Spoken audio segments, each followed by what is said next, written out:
omoya sa asende and we are ma we am the nyame na you amata ya menka the member no machine na mu na how many chiro that's fine then na wo sa member no ho how many e de chiro wo mo then na wo be ma ho a wo pe be ma ti say na wo pe be ma type ben some who na ho fa ti say wo pe di patuntum kokko wo po bia na pampa mapa wo po bia na ho nwi wo po bia edwene wo no ho wo po bia na mu odu say Pacho. Wo po bia na tutu so we tuntum so we kokko fa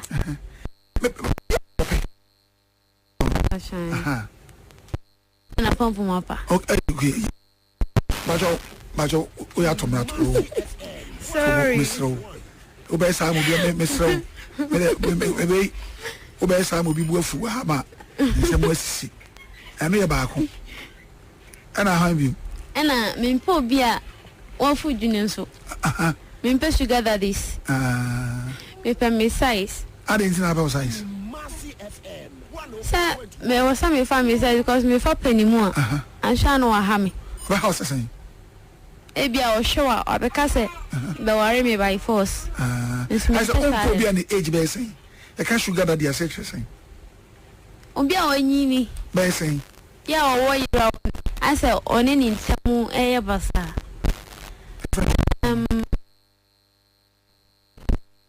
how many sugar daddies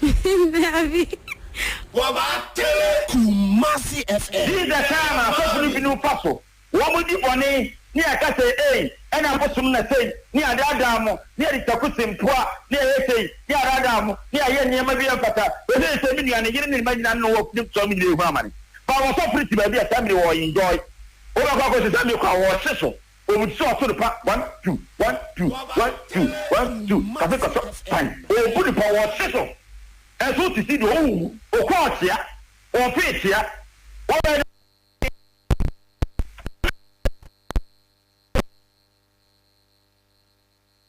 awonam ayi ya afa na ye fie gale boboro ehon ya na so japa ye so gas etuwo se no ho etum sana so fo ne se kokko tie Software vermin preaching. As I software vermin preaching. Software vermin preaching. As I software Miss vermin preaching. Na mi nyame abode. Send your software be wo. Send your software be wo. Send your software be wo. Na sana konfo be wo. Send your software be wo. Send your software be wo. Send your software be wo. Na sana malam be wo. Yeah. Mona mo se mo cha befwe na so mo fie be ye ni de ensan yo mona mo se mo sha buswe na so mo buswe mboso de da susi o ate ne ope ba benya bi ne ope juma benya ne ope kwantu benya what the hell you do for the yato ne inti no ni press rimi obi benya wa na so mo buswe mboso de da susi o ate ne ope ba benya bi no pejuma benya no pa kwantu benya what the hell you do for the yato me inti no ni press rimi obi benya wa no free ade ene se me bompe oh radio me da wasida amen o papa me da wasida saje wa show me so e ma me da su tiasi amen mo papa me bompe se sa ti bia bonya me bompe se papa be sama sa ti bia na nyame pe yankubani na mana basa mon papa me say we dey o kan say adibo ni wo enye ne pe ade se ne sakra na go point read wo mo na go want to read wo ma say me boba okay ne sa aje ni boni ya me ni bon pese obeyi ni film okay no boni no so want you wi ya me ni obeyi ni film because nya me pe ko bon ani twi na go want gofo ndi wo twi wi a me ni nya me pe ni twi di wi ni di wo de shempa ni mu tampe ni twi di no tampe ana say wi che di no so and ganja stop se me free sa ati bia ni anya ti bia papa Kumasi ti wona misra o wadum ti no amen o tu ni mnyansa too much masa men kan o press no ni mnyansa papa se ka se ni interview metro hapo the boy wa first we interview no to present ka gana mai chauka present se pa se ka to be enta o tu the best There is power, the greatest power. The greatest power is the go-home zone. Never fail to shakubuku. Do your gongyo, do your chanting. Namyo horingekyo, namyo horingekyo. Chant, chant forevermore. Nenyankopon kwa me obo suru asase. Nenyankopon kwa me obo nso ba wi awudi ewa. Enyame mu nyame totoro bonso ba de woni ewurade. Wopumpuni trade yampon we odoma nkoma. Nenyankopon kwa me asase re. Ogumi nyame ya negura Yesu komono no. Papa mu awo papa mu kom na mu awo kumbon sam no. Tafedo otafa setan no. Okonto mi fa bob ma frenya me. Atoko afre na nyame. Omunikisi ayentumi no no ne afre ne nsamampo. Akutem nyame ba atampa. Oya de ye wosi ade ye wosabe makatache. Ehuna nyankwa. Asense nyame ya obi entumi ne nse. Obi ane ne nse wosro. Obi ane ne nse wa asase so. Wona ka kire Moses Mose ko. Ukone se Pharaoh busa wakase. I am that I am. Mene ni amene. Aje ya fo mo me ye dance amfere. Eyiri taya fra wa babu afo. Amwa yusi ya umediasa je abaye. Aja nkruma kasa de mo mediasa. Wonya group on trade ampo na nimne nachi nyame biara ni wo ye radie wo trade ampo kwame ya aida sibre mo bro nyame ye da o sateche madani abodie ye re na enwe mobo Christ wa mani krani ajaradie yeti ajunjuni awadi ayewa okoto kon samnama wo samna ni nyuni Saminyame Afro Number sometimes for also then you're 45. But you will call for the practical meeting, you know, or mine 51 million. Kumasi the home console area there. So who's here no? Fully Pankuka. Number Dana pastries no. Meat by name. That's Nina Mimi. In this open source, I'm on my home, better Mataze.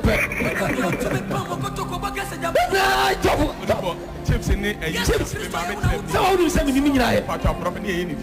do fear meat back while my book in a minute. It's my preference. See, I will be any chips. Now, when I'm going to take up on what do you go to? So for catch up at China, maybe 10,000. I'm not.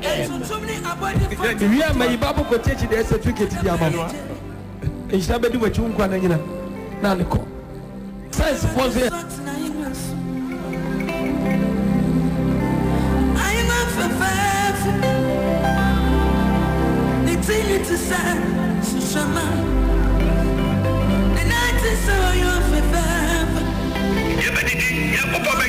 to say, so baby. Sekano frano abofo bebe drani chan where it's ya mutire where it's ya mo cro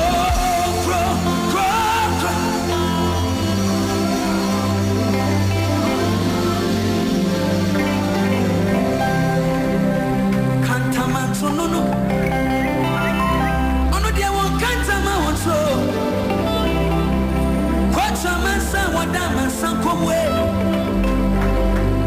ekumendia unyamye okuma odi au nanabo krokroin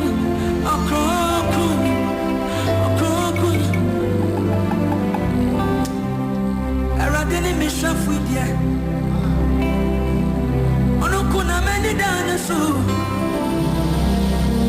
Sakwishani Wurano Sana Numinyame Sana Mishawa Sami Rani Pejamani Shasuro Mamisi Mitra Sedamiaradama Yamamisi Mitra Sedabiaradama Yamamisi Mitra Sedabiarado Yamamisi Mitra Sedabiarado Yamamisi Mitra Sedabiarado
Sami sidami wayaje Sami kutuwo Sami samiwo Nami pe mukante Riasiade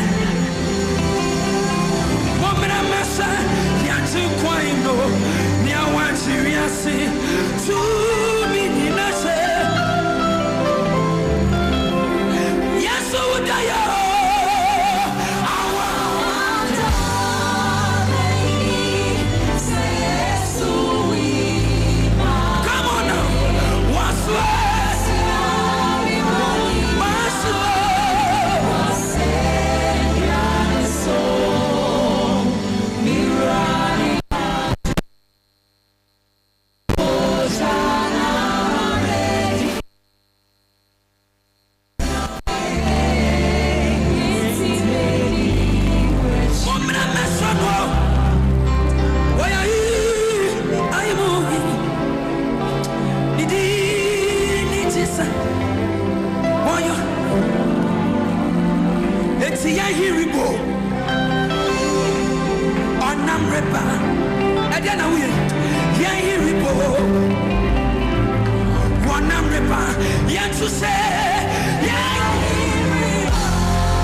Jesus, Nakwemu, Namufa, Mekansu, Usano, yeah, yeah, yeah, yeah.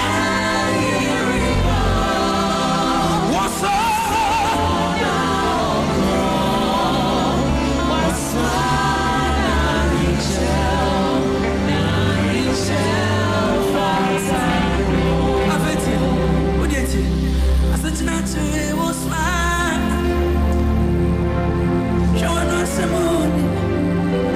Soprano suaye bibia wamba Susu di ukomo Bienya toya iwamba Atifini anafosi oniwa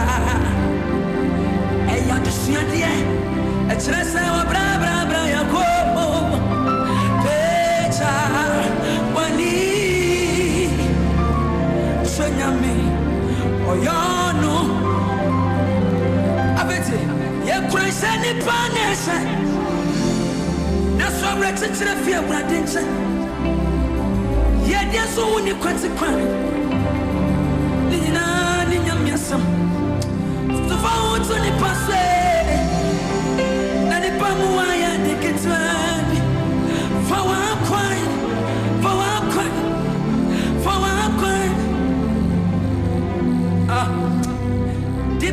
Tibia so to Mrs. I couldn't my sense so dear so need to was yet you yammy be I am shown every summer Brian quo fire so your quo yet he crab no my baby wine to find this any possible about fraudulent and intent. Now, what is sent go return you know? No, I was through Kenya, me I said, and so, and come for, and you know, and you know, and you know, and you know.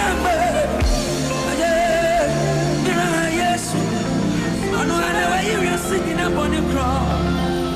I'm saying a bell side. We are not bothering them anyone. I said, I don't know. So I know what you want so could you. I summon a pair of so that's why.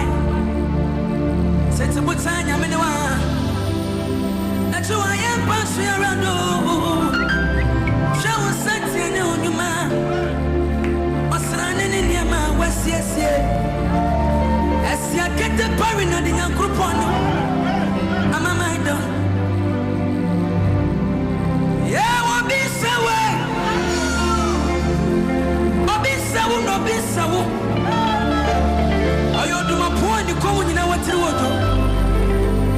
Oh, we see can't and creme who can't know. Can't and cranch and me. What's your precuditory kujame? Do no. Petit boss na mi osaye boss petit oduma kuma bia ni wo sere se wo na wawuro wo tama dem wo bufunu no asase bo asiase nya nkropon no sere se wo na wadi kunim amama ida wose woni Yesu Kristo nkonto mo menefo wo sori mi no we ni mo so we ntimi akahwe Ayawuna watching ya krafio bo samusam Crisis woman ni krani ajaradie Yeti ajunjuni awradi ayawa Okoto konsamna ma wosamna ni nyoni Aje me bomra ni o saminya me Afro kukumia sane kukumia ni woso Yesu Kristo dia wono no was one of Madame Sutramana. And see a patron to my Frafita Yanamusia or December Pombi Maja to Twago Premuswama Premwago Madana Maya to the Branyaje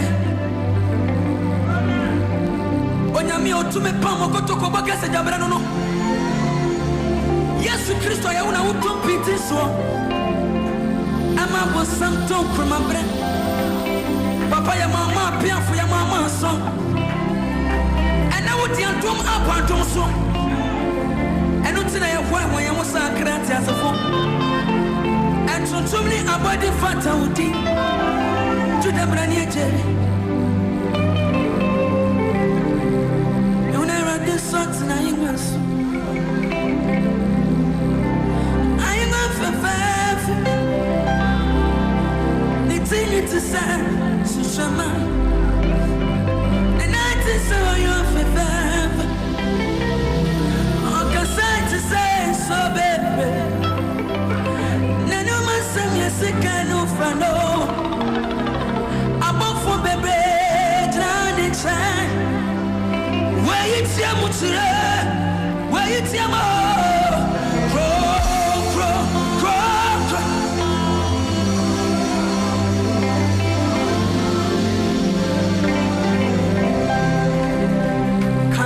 so no no. Oh no, dear one can't tell my one so. Quite a man, son, what damn man, son, come away.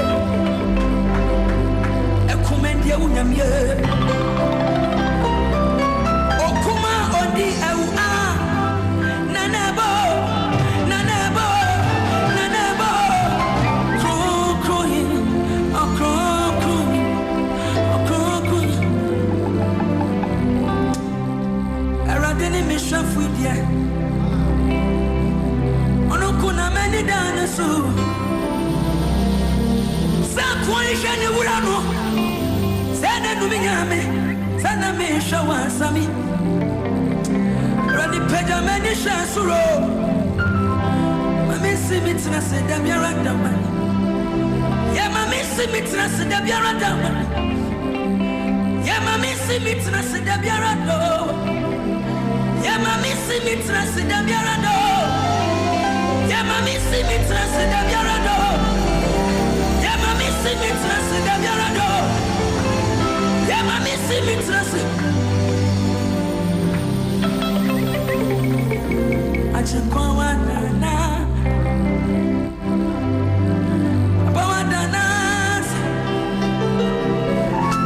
Tell me to anyone.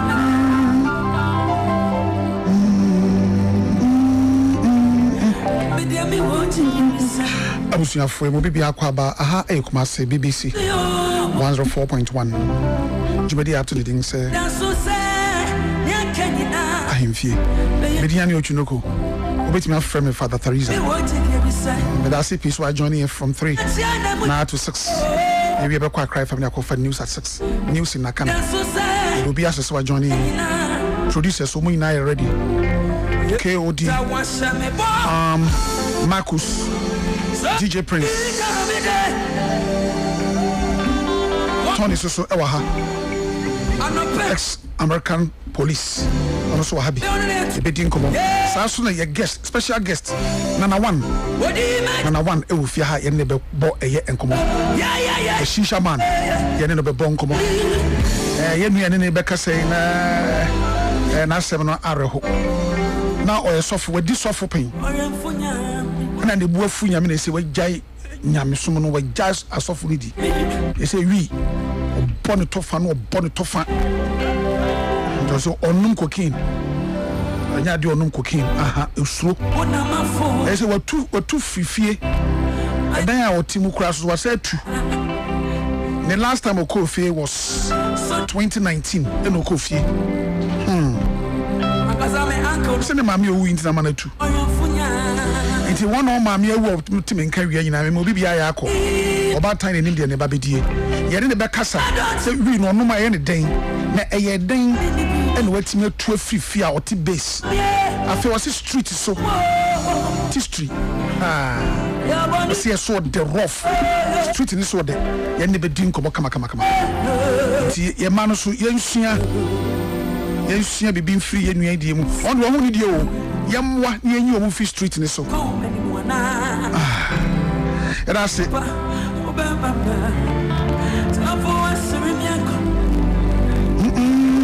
okay legend bibi abakode bacha boko na so ye force bibi kama mo T street ni so boko T street ni so ni je say ni usana na one that can that show okay kwaku legend die na be ka obi ebe mo tu afiri ni face okotena street so ana so okotena ghetto die na be si se wo tu die na be to die na be si aho kire ben na be ba so a ana obesa kwati unyame kwa se wo yesofo na se evangelist na se afedie majai die na betimi si ebe bo nipa so me de betimi si o mema kwa ma be ma sa si ma brabom ne se ebia ma wo fo me no mutifie omo ne mindini ana se o mapome se bia omo enjimi ntumo ofidi a hona bibi piam se me pebe be fa metimfa ɛno nko a to akɔtena wi base bi a me come now for so be on be me no ho na me de me ne be kyerɛ yes dodo na asa na me hu sɛ eto but me so no me de sa de ntimi si o mabrabom but me hwɛ sɛ de me matete ne dem de me ne hu a dodo na asa na mo de no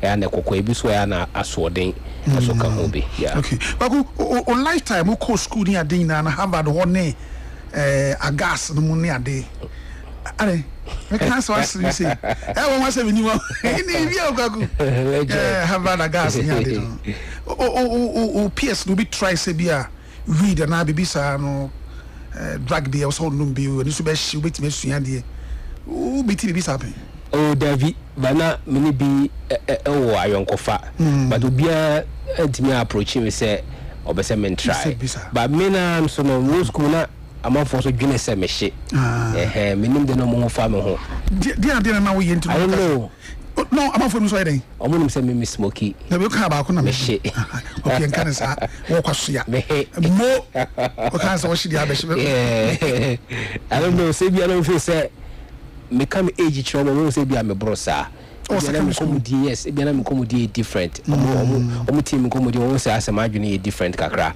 and I said na and this was share no me dwene me ho de but all be come here mente asem mausa me nye gidigidi da bi but they be me di me name say ko ba de until the time bia so no and I'm my for first home be ba manim so say bia me she sa na na kind of me is on because my first radio opportunity because I saw a year Winneba campus Mind FM first day I hear program we and that guy back who say you smoke so yeah the perception and I am forward yeah but so because he killed him be say Charlie try her be for there me who be that wow I was okay and I'm telling can brother Tony so Tony hi my man yeah you are here once again. Yes, I am. Okay. We have a nice program today. We're talking about drug. We have one drug addict here. According to him, he takes, the cannabis and a few drugs, and now he finds himself at the slums. He left home about 5 years ago after he lost a mom. Doesn't go home again. He lives in the slums now. Okay. Yeah, he has no shelter. That's where he lives. And I don't know what will come over Tony, that he will leave his house and, live in the slums. What will happen to you? Well, I can tell you, I had an experience when I was much younger. And, it was a party that I went to. Party time? Yeah, it was, I was 18. It was a party I went to, and I knew the guy. The guy was an older guy than me. So he invited me and a few friends to the party. And, every party in New York now, at that time, somebody's smoking marijuana, And is it legal? It's legal now, but back then it wasn't legal. So I go to the party, everybody's there, guys are smoking, women are smoking, and I said no a few times. So my friends had tried it before me. I never had tried it before, and I always drank, I always drank. So I said, okay, I saw a bunch of ladies smoking. I'm like, okay, I'm gonna try to fit in. So the older guy told me, he says, oh, I got a joint for you, some weed for you. I said, okay. And he gave it to me. I took one pull off this thing, and it's like, it blew the top of my head off. It was like the first pull was like an explosion in my head. But by getting a contact, and the smell was totally different than what I was smelling, right? And it smelled very, very taint and heavy smoked. And I just took one pull, and this thing had me worse than everybody else in the party. I'm saying, what the hell is going on? And now I'm getting a feeling of, go back for more. Go back for more. I mean, the addiction part of it was so strong, and I'm not seeing everybody else having that pull, that same feeling that I'm having. So the guy was 27 and I was 18, but I knew him through family members, so I thought he would protect me on these things. So he's in the corner kind of laughing, So I asked him, I said, what the hell did you give me? He said, oh, I laced it with something. Laced it? What are you talking about, laced it? His marijuana had cocaine in it, which was, at that time it wasn't cocaine, it was crack cocaine. He had blended in. They call it a wooly. It's just a blend of the marijuana and cocaine. So a virgin body could not handle that. That was just like, it was like a death thing to me. I couldn't see, I was dizzy, but so many things came clear. It was like you could see everything, you can hear everything, but you still were high. You were so high you couldn't control it. So the effects of it kept telling me to go back and smoke it again. It kept telling you, go back to it. Wow, this is a great feeling. Go back, get that high again. It's like you were hearing voices. Yes. Okay. And I said to myself, I started thinking about my family, the embarrassment I bring to my family, and at that time crack was taking off. And you saw everybody falling to it. And I was tricked into it. I wasn't like I volunteered for it, but I blame myself because I shouldn't even have took the marijuana. You know what I mean? I shouldn't even attempt to take it because I've seen so many people get addicted to marijuana. They keep telling you marijuana is not addictive. Marijuana is addictive. I don't know anybody that smokes marijuana that's not addictive. It's not addicting. That's a lie. If they tell you it's not addictive, it's a lie. So now I had to fight my way outside of the party and find somewhere to sit down because I'm like, I can't control myself. I'm like in a whole nother world. So my friend came outside. He said, "You okay?" I said, "This guy put crack inside this weed that I smoked." He said, "Oh, that's why you bug it." He says, "You got to get out of here." So I lived on 138. The party was in Harlem on 110th Street. Oh. I walked that far to go home to get this out of my system. And I couldn't sleep that whole night. And the next day, I couldn't sleep. So I got there and I called him up and I said, "Listen, you're not a friend. To do that to me, you're definitely not a friend." And I cut him off from there. I never seen him again. But that's how one pull of cocaine and marijuana did to me. Just that fast, I could have went to the other side. That's how addictive it is. And you have to, I've seen friends for 30 years on this nonsense and still on it. And their lives have just went to hell. They sold everything, every piece of property they own. They stole from their mothers and fathers. They destroyed their families. They destroyed everything they own. Their children don't talk to them. They're just ruined people. And everybody that they had any confrontation with are finished too. Their parents don't want nothing to do with them. Nobody wants. This is why you see them by themselves, and they gravitate to people that's on the same thing that they're on. So that's why they gravitate to them. And by being with those type of people, you keep sinking further and further. But a lot of people do have an in, because they wake up one morning and said, "I had enough. I got to fix this." They go to a lot of them do it through church. They do it through mosque. They do it through cold turkey. Just spiritual. They do it to themselves, and then they just slowly, gradually get off it. But it's not common. So that was the first and last time you tried it? Yes. Never again? Never again. Wow. I mean, it was that devastating to me. Okay. The kind of trouble that you find yourself in, can you draw the line in between intoxication and hallucination?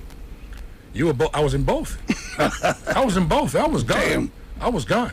I mean, to think you're doing one thing and you're doing another thing. And then you're trying to figure out why you're feeling a certain way that everybody else is not feeling. You know what I mean? Mm-hmm. So, and you're putting yourself where it's like, if you go to the right, you're finished. Oh. So you have to push yourself to the left. That's your will. That's your will, and you're putting pressure on yourself, but how your family would feel if you got on drugs. Because we see other families on drugs. And somewhat at times you make jokes about it. All this goes through your mind. So can I say yours was out of, youthful exuberance? Yeah, I was out. I mean, I was away I was somewhere else. Mm-hmm. It was such a pull back and forth between going back and coming back. Good. Wait a minute. Abusuafo mama nyina kwa abasa ba mene prosini dada o America Brunini ne no ebo enkomo no. Se na mebusa kwa akuse ebe dem obi be frifie na wi ni ade be frifie na kwotena baby sa no se bema. Kwamra ebi tufo me pa na enya asem ketua. O se bra no ya ba mu ana wo mfie edu enwotwe. Na chese wo wi secondary school kro be call college and be call university. Ena enafofo ye se party bi omoko no Harlem. Now here baby or not seeing baby or corner. Tony, can you tell us the minutes, like walking distance from Harlem to your residence? Minutes walking? Yeah, but it was longer than that. It was raining too. About an hour and a half, almost 2 hours. Okay. It was a long walk. I had to clear my mind. Okay. And I mean, it was pouring down rain. That was the car, but you decided to walk. Yeah, I needed to walk. I couldn't, and I left my car. I had a small car. I left it there because I knew I couldn't drive it. Okay, I get you. And you know, or say baby or not connect yourself. Say a free baby, I cry tea. Echo baby to set up for. Open anti best don't worry about Kunia fan. Send was here in the car went to me into from the coin. And then I say, Omoko party no who my will our monunu. And then my more be omunu near Dinano. Into enough for me, no so monu win be. Madam Phoebe, Obuha, and Madam Force the man whom Omonin Tebro no Bacoso. And to one who will be none for say, now only Numbi, on some memoir the Pia, on your guy, won't mean Numbi. And 2 person ye bibi, what you say? Aha, Najab Obamodian also Koji Winibina, or Chamber Cope. Or so a true corner of Phoebe, big bonny trim, no, a brook in Yassam get to a cry. A fanny pan or the other man or no fear do watch. Sandy pan will fear do you know, and so no 18. Guy no 27 years. I feel one guy next send chichi. Into one wood do I know no quite na bonting. I don't want to so or tinny baby. I didn't come up Konakoji Kotwasu ye saying. Was there be one here? Assemble. To or 2 1 or no 2 10 Jana Cano. To Nanti bed on Riba Conefa. Be 1 or 30 minutes. No could do if ye. To a dama the action ya fedi as who say, baby I call for no fra brand tables and say, ah, now then because I said no. Dear na de mameno.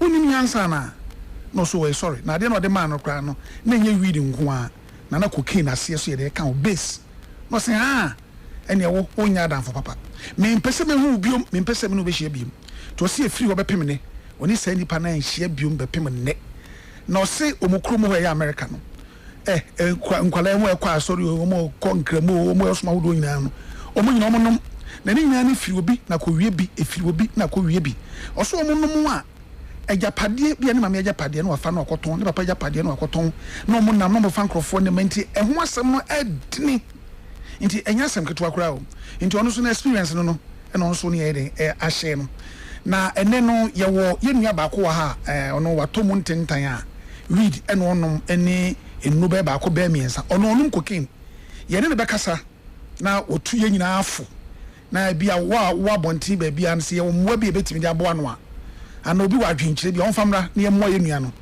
na ewiase enye easy sa kwaku legend sanu ano no yeah eti ye nua no international yeah engage no okay engage no o say mentio ye fa interview samum okay no problem kwaku say ye fa interview producer say ye fa interview time na okay ye fa interview and interview say me no good ntino ye fa interview no ba ko na ye fa enko so they see so the interview e be no brofum ke brofum kwa na kan ti na Tony and the be host no na e kan no nti mo amonte brofum na time he ba e no brofum na Tony na le mami mo kwa ba ye ja ochi let's say oh me hu ye pa ma onso e ye force oba na we ene de bi o amabi e ba ncho run en kasa na oba ke 20 so hu na hu ofe na open na oba ke to me de me se nkomo say no ano no eno aka no enso di achiro so beka ochunu ko efo pa e bia na set we da set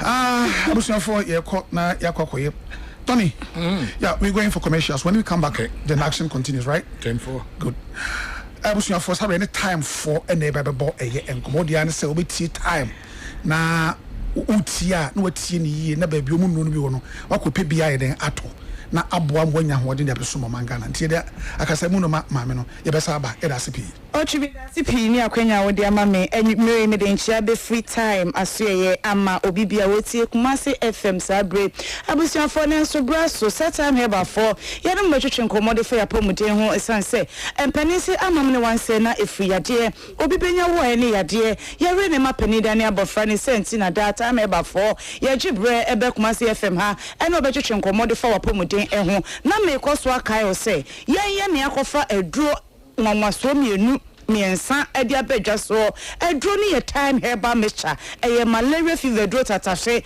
enu nti awie se wo hweme ana utie me uti na ye wo ya wonu mu atuntumi ne di awodi uni padua edro ne ye eeii unya binum a ebeboa enu achi no ye the time hh herbal capsules ene ne mixture so aba eno so boa hohuru ni paduam hohuru mojem eboa mankwamo ahoden no esi pisita ewo ni paduanim misro enu ewuborem ewo drugstore pharmacy shop license chemical shop baby a ubenya bia to na wo penu duduom eto akoton a na wodi wani achirem KNG herbal Colinac herbal Misty herbal Fredimens baby etu no ton bia wodi wani chirem ho a yenwe duduo na wonsa ebeka bi ewo honom na anwumre anasa awie se yare hawo yare tetew na so person doctor me no nko atwetwe nkomo e fa oyade ne ho a ahomabofo a time herbal for ye didi dwuma no ye 0244 417 669 0244 417 669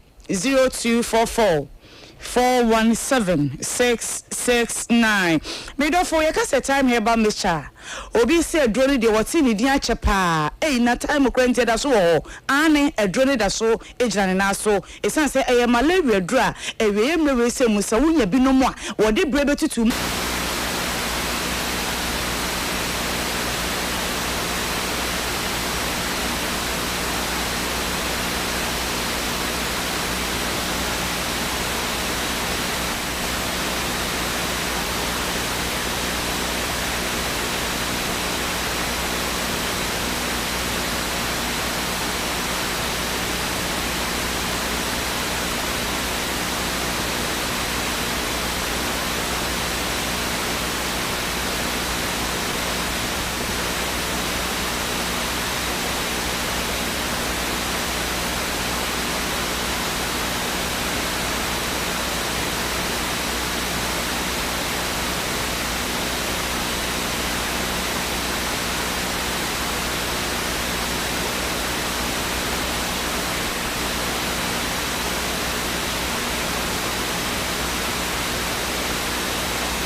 neba mecha ama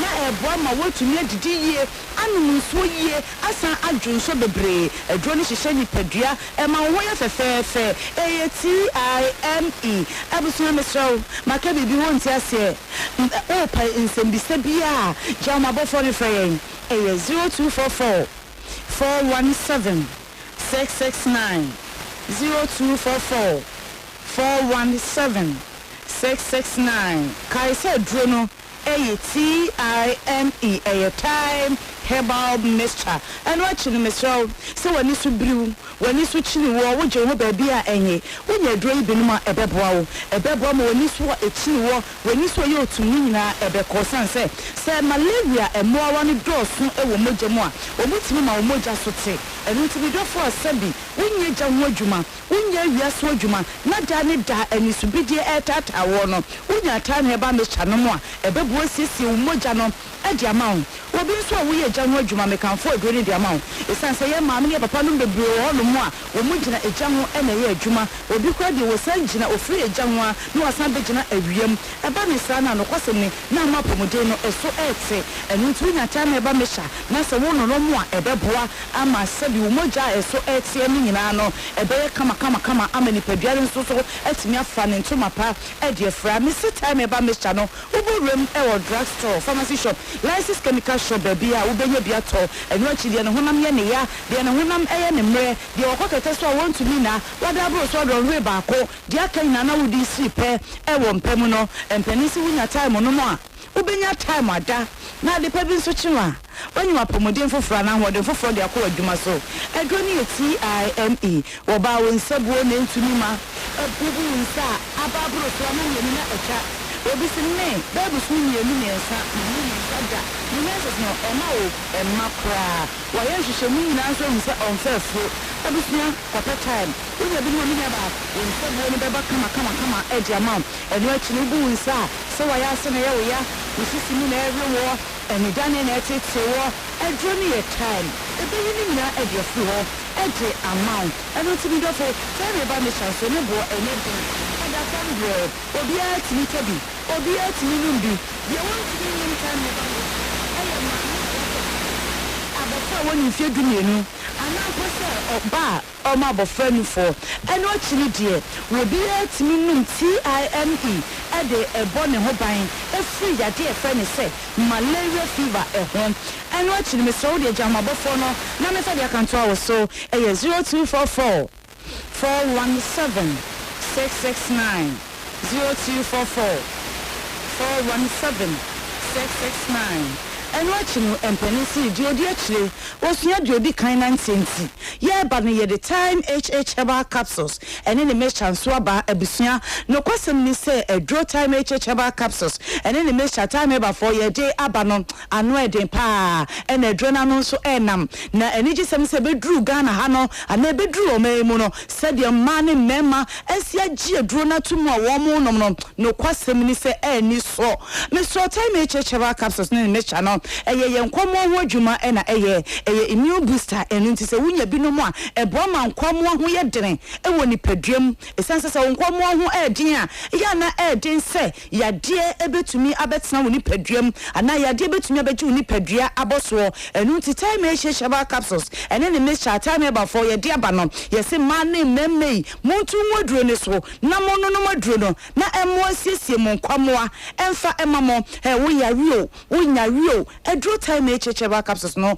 wobetumi anum bi energy some say ya de ne capsules and ya de ne syrup aba mesro se wo ne capsules na betimi ato nanom sense obi wo hono mo a wose edro pa no senya ne topa ya wontimi no mo da obi se me de che se ninsuo ninso so senya ninsuo mi so mitimi nom enu ti doctor tie wo bi asu frɛ enu odi ninsuo enu ne topa ye no wodi aba enu ti de wo betumi anom no na wato na energy some kra ne say bottle ba ko no woto a wonu mu nwie ubon ayaresa ho sunsuaso ensenkyerene na adadi ewo ni padwanim ba akokora no wono mane nsa obonsa apomuden fa hodie na ya ochefa na no akiri mesrew wo ba pampan bone age wa himfi aboso ensansa atete se ewo wo ba so enkekaye hawo woje ho ba bia enye wo ba bi se me esensu fita ya na fifiri ma himfi o benti no amama himfi o kwan no aye kese ewa bie me ne bema edi mpemu agora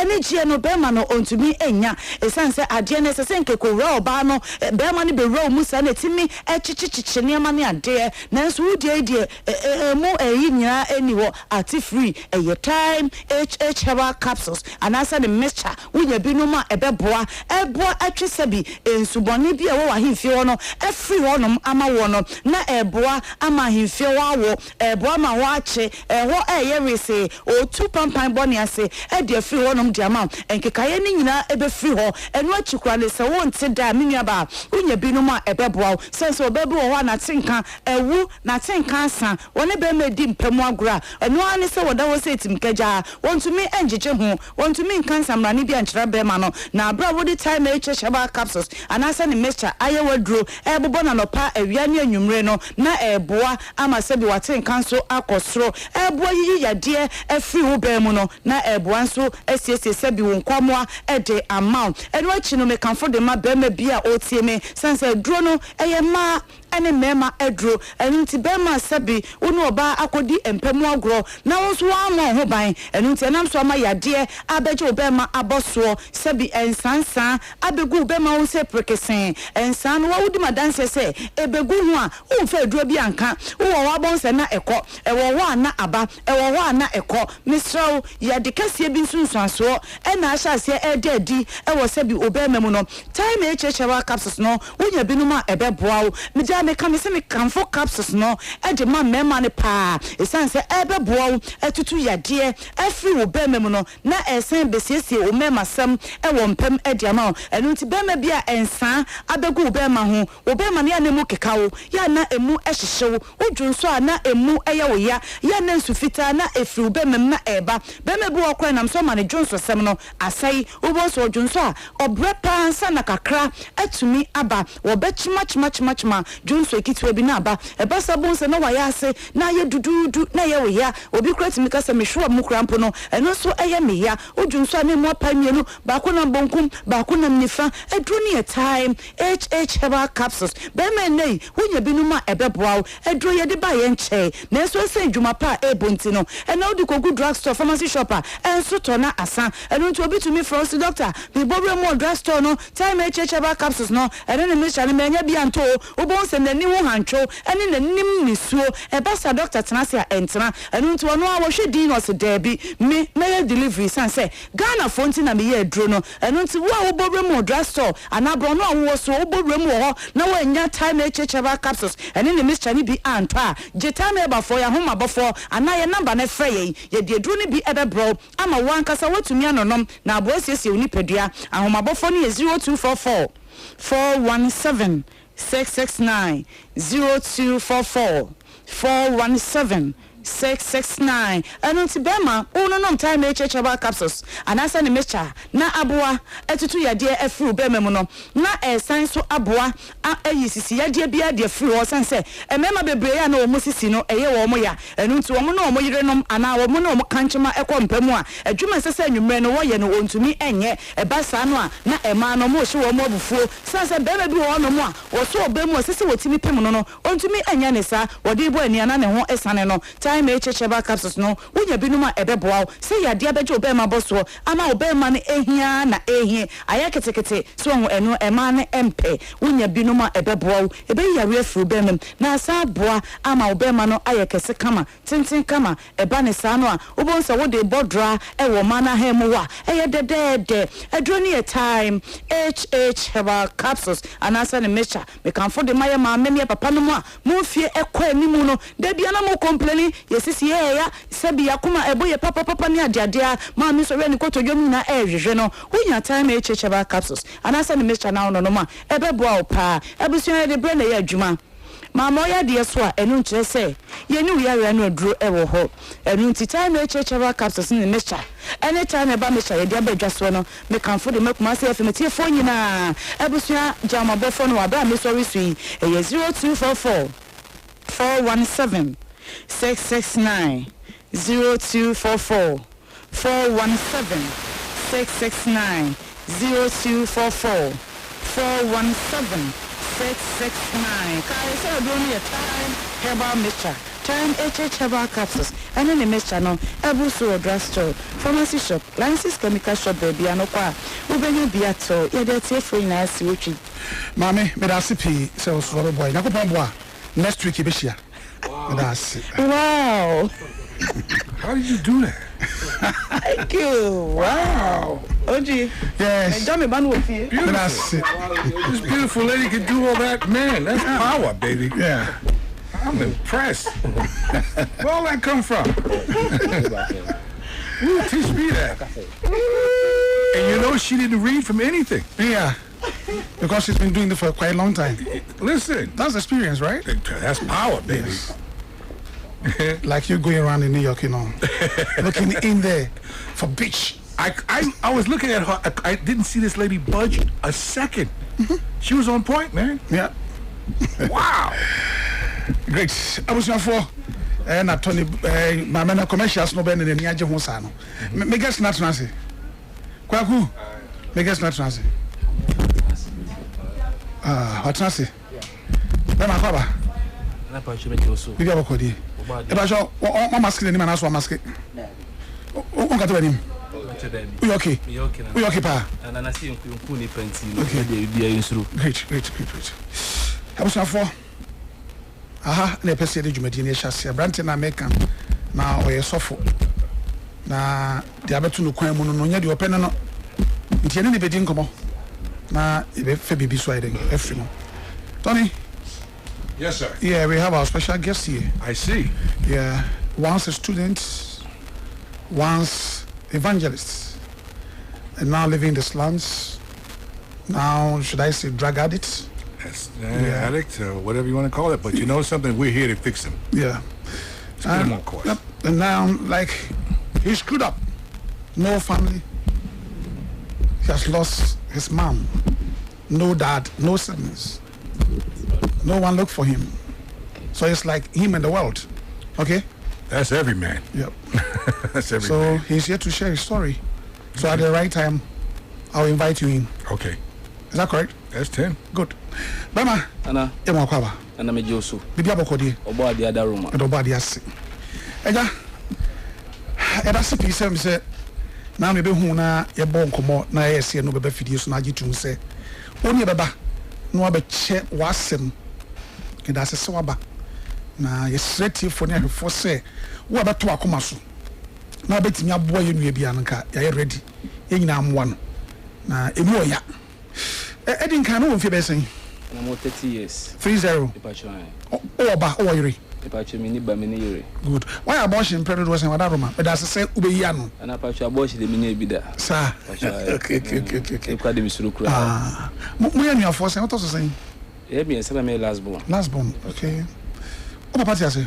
Papa ntia papa wu ye na mo at the age of 6 years. 6 years. Yeah. O ma miss wu ye dey face saying. Mama wu ye 6 years. 6 years. 2017 no free. Okay. Last time I could fear that be. I'm coffee at you. Be 2019 woman coffee be. No coffee. Yeah. Okay. Be 6 years ni amame etiase no ansa no be wu no. Na woni wi no na woni ni ma hodo ye. Ana so mame wi na usua wi ni ma nyina no. Okay nana. Mama etiase ni na menimye. Ha na me wo ho menimye but on fa na ni hu da. Na esie. Me esie. Okay. Wow. Epacho, uko school do saying? And I'm a JHS at secondary school, but secondary school main week. Okay. Who first that we come on now or saying class saying and I stage saying? Okay. First time I do read. A car one. Me started cigarette no. Oh, primary 5. When say class 5. Class 5. And I started cigarette no. But no, obi nim say me yes idea no. But we no so dem dey come me started cigarette no ja we no. But me first time I try we no say oh ahabanya nsafo yi kama otimi ma adwene mu bie ma also otimi de o de dwene de o de dwene. Okay. Into onu read now JSS and that's now secondary school. Ono mo JSS1. JSS1. Why did you read no? Any the deal kwan ben so no fire otimi e chiro read no. Okay, un say na medical ka say me smoke cigarette. And the same be me cob ghetto na me cob base. You bia on you bia o de oye. Obi pensa, ebi pe cigarette, ebi pe cigarette. Eti me kwa me na mfo na me no. Me smoke cigarette no ntu kutawi a no apase bo try bi hwe. Eti me first day me try na mu say kama. Since that day na me anum wi a besine. First day na no read me say they see you na te say onnom no wo hefa in feature school man in room. Okay, na me no park so. Am ko baba na. Ebi ani e te no na park da e fie na chi. Odium ntini eko park ne so a besam nwianwia nim yakɔhye wana ehyehyɛ bɔ na amanfo bɔbɔ na na so inside ehyehyɛ atwitwim nti first day na no me say see you na anadwo na awia ɛyɛ wodan na ɛyɛ awia but first day me no me no ne me hu saade no atweme firi nipa ho ebi ase bi anka me ne me namfo nyinaa ahyia ne anka sɛ ye feel ho ebi ka mu saade na atweme akogina ba bia se mama adwene no eko akire no ma edin asem pɛ the step Number chere me kan what masi. Me pay the step. That chuma question asem my mo apleko pe. Ana adwini I say adwini na bebre dwini first day no. Pachon. Na what kasa voices ana. Oh na me voices but adwini kasa chere me. Okay. Adwini kasa chere me. Wo de me ye no. Na brebe na fedie until first day na no me na adwini kasa chere no. Unja edi say na wasaba back. Okay, since that day me enjoy winning no. Adechi na wasa to aso. Okay. E be say me won say fine cigarette na me no. We en me twa am adwini different change cigarette no. We no. Emu wo de change cigarette na me ka no. Okay, nti woni ba je no ho cigarette no. Ba je no ho. Okay. Na onu na wadi die mu so ekosan e na o say bia o ko washroom a o ko toilet that sen. Okay, na o say we ni de o twa we ni de onuma am wonu mutoso. Ni particular na say e papa na de tu just de me ko fam ma okura ba we. Say wonu mutoso. Ni pati na say papa mu kura de me ko fam ma obaji awe. Nti no. Kwaku. Okay. Zona nti sanity. Okay. But I say na yesi wi so na chechire edin pa obetima no wi the lifetime you know hu chechire o esi twama me no o edi sen na wanka se hu chechire edin o nya din ade a na we wadwe so besua nko ade a besua hu do the best thing na chechire me be 4 days na me de hu chechire na de na ofre me be 4 days e bi se me to a nipa na me de ma ne chechire ma me no me to abodi za nipa no nto papa ni bi otobuka etimi me check hwe me to ade ne bodi na me ba ma chechira me ntino de wi abesi atwemu ne de na se misika nyina ko ntino me tena ase se ne me to full rezla de chechire no me to sa paper ni bi packet na me da shede my razors ana ba chede me kan what masi ntino nti me to packet na me share den razors me twa first one na me di anko yi masa atiti masa asane masa de twa second one nti muwa na me di hunu twa good school me na crofon me so no read na mo boys too no mo se me no apart from momo bi ani secondary school ko boarding na say na day school na me day student school teachers ne bi hu so no read secondary school okay obi e hu but mo primary GHS no me ya eni amo hu bi ama teachers ni do mo ni ebu se ade ni me bi okay e say ya ma kwan ko tena fie esa resume say esa ba school no nti teachers ni ma adwuma se enye de na yenye bi so no metena fie chance na e bi school na sa me yeden me but nti adwuma e che no me din ti band na anti teacher ni bu me buturo bi a se ehun yas na wa che adwuma na me din ni mu ade na wo so bu me fe na me so no ya ma kwan maba o mu di kan agya me na me ho mfa me itafe na yakopon asa me yare maba class na o se be bu me di menti ase into the blackboard ni mu a chira na me di castle bridge to a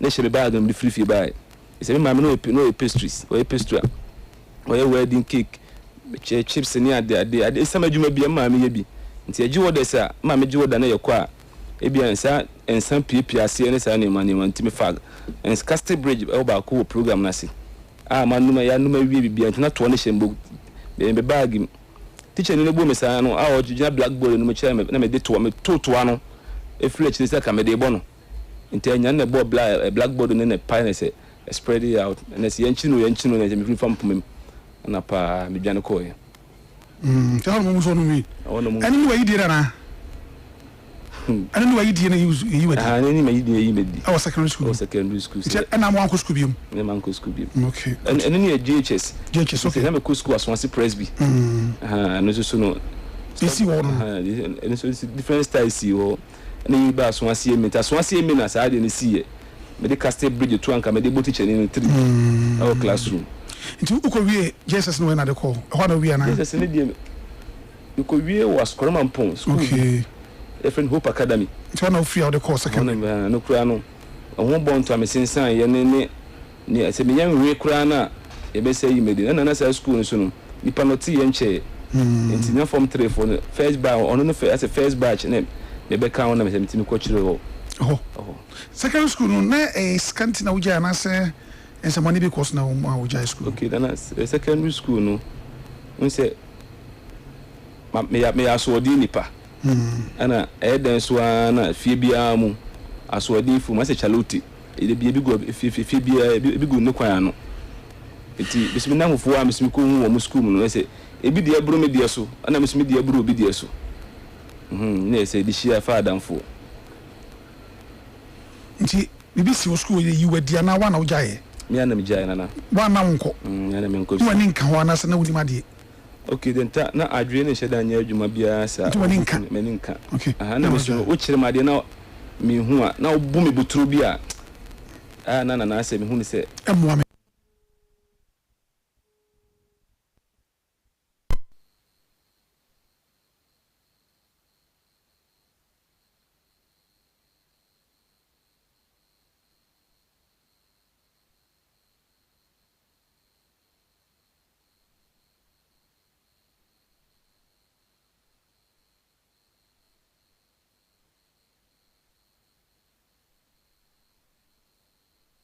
Kafra. No, Kafra. Na mo baby a. Na mo baby a. Tomati. Abusuafo, ye mamu nyina akwaba. Ai go so ha ya himfie. Se wuti abrante ne ka asebe a. Ane edi nkomo ya. Ne maame no. Ese adwuma na wo ye niema hodo toto niema ne ade o. E papa so ye lawyer. Ne nyina achi no. Ese what gato. O street so. Lawyer bawo ye come mo ye prominent e society the man bet make as a lawyer for number 1 but ne ba e ye den no antimi follow ne papa steps nene what got to Osuafo ye be sere mo se ye dua no mo dofu na ye mo ani ye nyum fi street ne so menua me da se pi kafra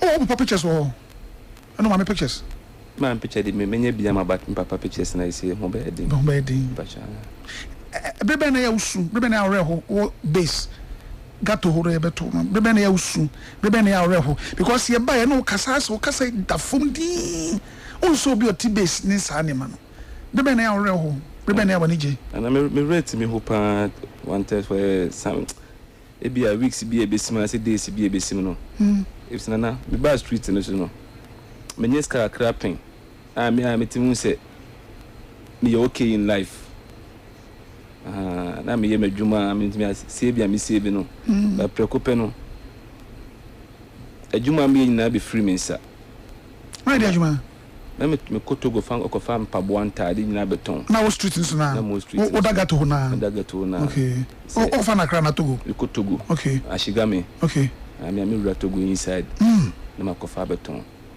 he said me just call my friend bi obo me besia na me dey business intino so odidi hu bi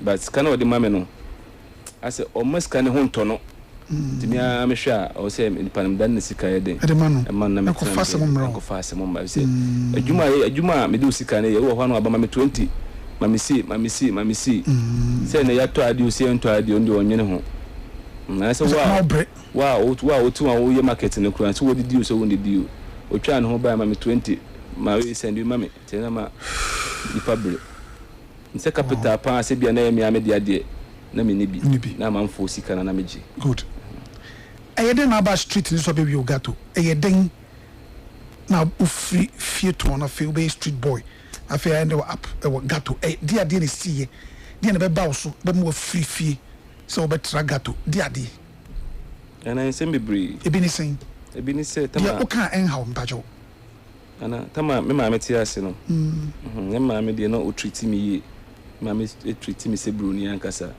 say edin say oba tan ne ka chire de ana wa woni twa se ka chire for the way se gigi yeso no en wa jimi dodo na asemu tinana me ma me free mo no na se ni da so nyina me nda so nyina na me ma me ase na o ye mami's boy on o gigi oso bibi ani pa miensa oba ka ho oba na epanyi na be matoso na waba nti bibi a ma me me de na ma me de wo ye ese afina me nyam nyina anim se me ma me mpe wo mo asem bibi a me ana me ma me wa ese ngwa okwa ne konkura ka ne ho no saa na me ne ma me tie ya pepepe How fino? Oh, me fino me come be a sitting in a could din come. Heading. O kwesi yo ne kodin komo. Kwesi yo. O kasa wote. Ana wa dream na hu se oni ni din komo. Ana o kasa meti. Oh. Last time I called me. Last time I called and it's be 6 months. 6 months. Dia na benti ma kwesi yo. No ma me kodin komo. Ona me so dai. Say me hu me ma na o kire me se be esi ni menya den. Me nko this ada na to so be several times.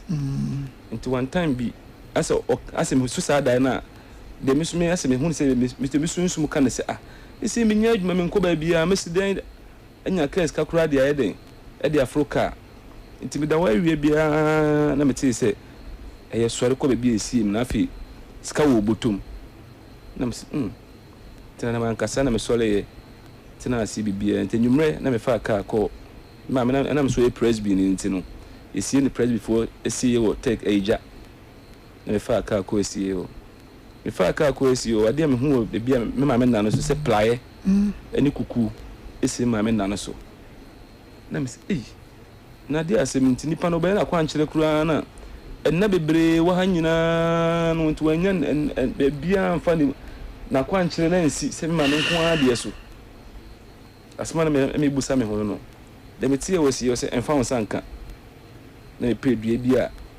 ewu da ne ba bi na me di yi ade ne ye de free so de me tie anse kofi afede ma de me ho de me tie wasi wa no de oti ne se unko na oti na se kobi wa ko bete sa voice no obi wo wa nka wonti okay wow se me tie wi na afi ukasa afi na me tase me tina chiri na obi asu twemu a ohwe me ese o sa ben ka kwan obi etwemu na ase unko a oti esi ya de ade na wo ye obi a woni tirimu adwena hwefa ho hwefa me but onu ni amantem te sen ni amantem e boko ya from baby I remember show se brefie okay de kwa me se since ma me wuye no ayi sie ma me ni wiye no na me hu me nua bi ada obi aso hu me da me so me obi antu obi anka nti recently ana hwehwe mu hu bibia me sister penyeti na me kosira no ana me bra no odi ofre me bra no na mbra ne se ma me ni wo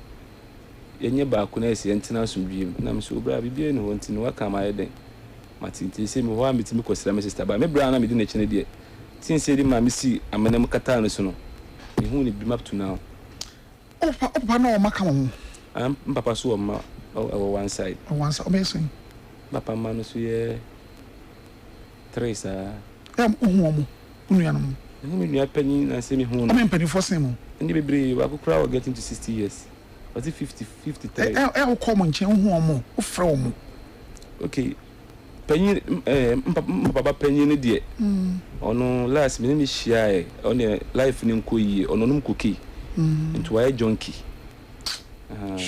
why junkie me hu mi ana me sa tu botom kura ma 20 cedis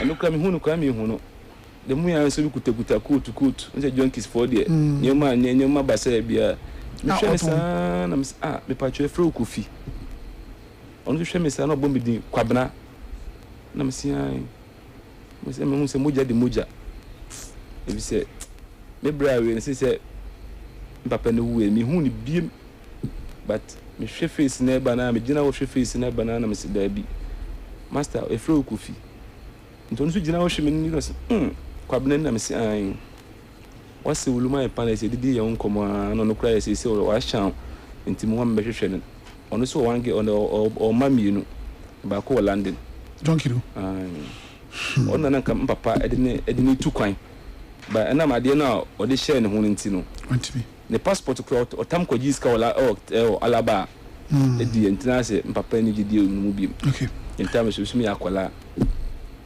de na ba street ni so abeka baby I will base ana ahokyere e bi se ensa nko na nsa aba ana ma me so ye na ye rent aso e bia na ye wo no open sidan papa insidan o Kumasi okay ma me so entimenya ho de nsi bi edi o nti enema ba street nso no adamfo bema na oba na do ba street nso a anaso do ko gato base oba na bema ananye oba de ba me na me ba ghetto ho street nso nyina me na me ba bibia ti ba no me hwe mo ehu omo a omo te semi omo suba ni te semi sena na me nipa bia me ya adoye se bia madam fo bia aba me nche se commode na ska me ho a mintimi hwe se fa kom no ko meto bia mo aye den edinti obi am we stingy person de minisa ankrofo ni agronti ghetto ho no me hwe omo a mo so enim giving na me so bi do mo bo omo na me no mo nanti but na omo so lie bia na omo ye no eno mintimi se ghetto ho no ni street ni so bia o lie a oye ani sakona no nti wo no street ni so a wo no nkrofo taka se street ni so de so the past street ni so de ni ade e tate se boys neka de ade na wo street ni so ni wa bebre wo street ni so e bi te se de bia se ni je nyina bi wo street ni so okay so abontin mu no se ni je bia o pese oji wo abontin bia no ko hotel no so bi wo ho wiase ese e ba ne e ma asem a e bi wo ho e ba ne wi num e bi wo ho e ba ne joto num se wa wo ba street ni so na wo be hwema you choice o pe so pe so ya babia ana me ka babia wote ase ombokro no ketin no so pe so ye bugu am se me ka bugu so wote ase ande yeso waka bugu yo ma peki botom se o se fo bibi talo ha ana ale ta fokura no obedu wachi se akopso be yi ade no obia woni dia oba street ni so a obeye but me say ni dia krono lie enye me lie mo krono da lifetime me nye bi kura da usuro nana e bi se ade we ya chiwa enye easy bo ebe bo kura no police fokura me pie wa kura na ahwe be ja okwan enti me hwe sa ha we a me ko famu ni sa nema no ntimi good base was you say you can say base and as a ghetto e baby to weed cocaine ni sa no bone ni ade a obi ko wi ade ho ne be to na tutura sam ye twese kan se obi pedu pakra bone pa me akukuna ghettos ni be fire e free ne do mo den eko but Sunday ni e ba mo ho no asem ho no somehow no akwati se fie betoto ma enkwala mu bi kura no ma wo omo tete bi ma no aduane omo ti omo di omo ho nkomo but sagato no so no ma ba sagato ho sa bet say 34 33 30 27 years my last time I'm ba sagato no sabe no ho yina yewura e to cocaine wo ho sabe no Mike Mo Master Adams yeah na kwame eje no mo ni do fifi ni pani bi ho nyina yewura police for ye timi kwachi cocaine for ni ya chichiri wo mu magu ka mu ko central ni ya ji cocaine do mu ko central na cortis police ne fence na fini de na poku wo sisi ya satam no nyina young guys fini no maba police ni ne wo mu so ahunu ansa na tenka no mu nyina ye eba but ye ba ye ne sisi dan wo ha ase mu bi no ma adwene mu da ho ne ade ho na ti sen nipa ben ne wo ho no amwo no wi no nko a udi bibi ka ho ana sen na hositie a wo ka se wa fa nipa ni bi a wo so mo na no musuban se a no mo nam din boko gato no mo ho na ti sen na e woni de se de na no be hu ye no esisi dan wo ho ebi hotels a de ama alata fo no mo na masisi nye ye gato boys no ye mo bibi wo mo nsem no mo plot no okay plot no esisi hotels ama alata fo no mo free according to mo ba ebo ahia wo no wo no mo rent e de yo mo djuma ana ebi so dan a ye beto ye wo ho but ana obi so amanfo so atena bia no atena tenem se be so kwade ai dan no sutim ye beto ma ebi kuta nkwala bi mu age kura bi 6 months ba ko na me to me na so no awuduba no be 1 year me boa 1 year afanse 1 year be to me na so abayo kama abon diapers ni ade a chese wada hate ye hu nkwala bi me 8 years 7 years ye hu ma o monyem ni ade o mo so me hwanam ana ebi ya wo ho okay say me kasa Nigeria fo flem no ana ebi so ya Ghana fo ya ana mo tititi ho okay said ya adwin sie se gato we base e ho sitie enkrofo di tu ahye botomu gu ho atutrafo na wo we base ye kofo obi akokum obi ekọ we base obi nkobubu obi niema obi me ne wo fa bi fi abrochire ba yenko bokro no no a ye ba on ye hu ne sa den ne mamo base on dras ronko ana unse ebi wo ho saa e wo base e wo ebi a wo bae no but ye side one de no one side no yeah one side no de ni man kitinkiti bi wo ho ayen so okay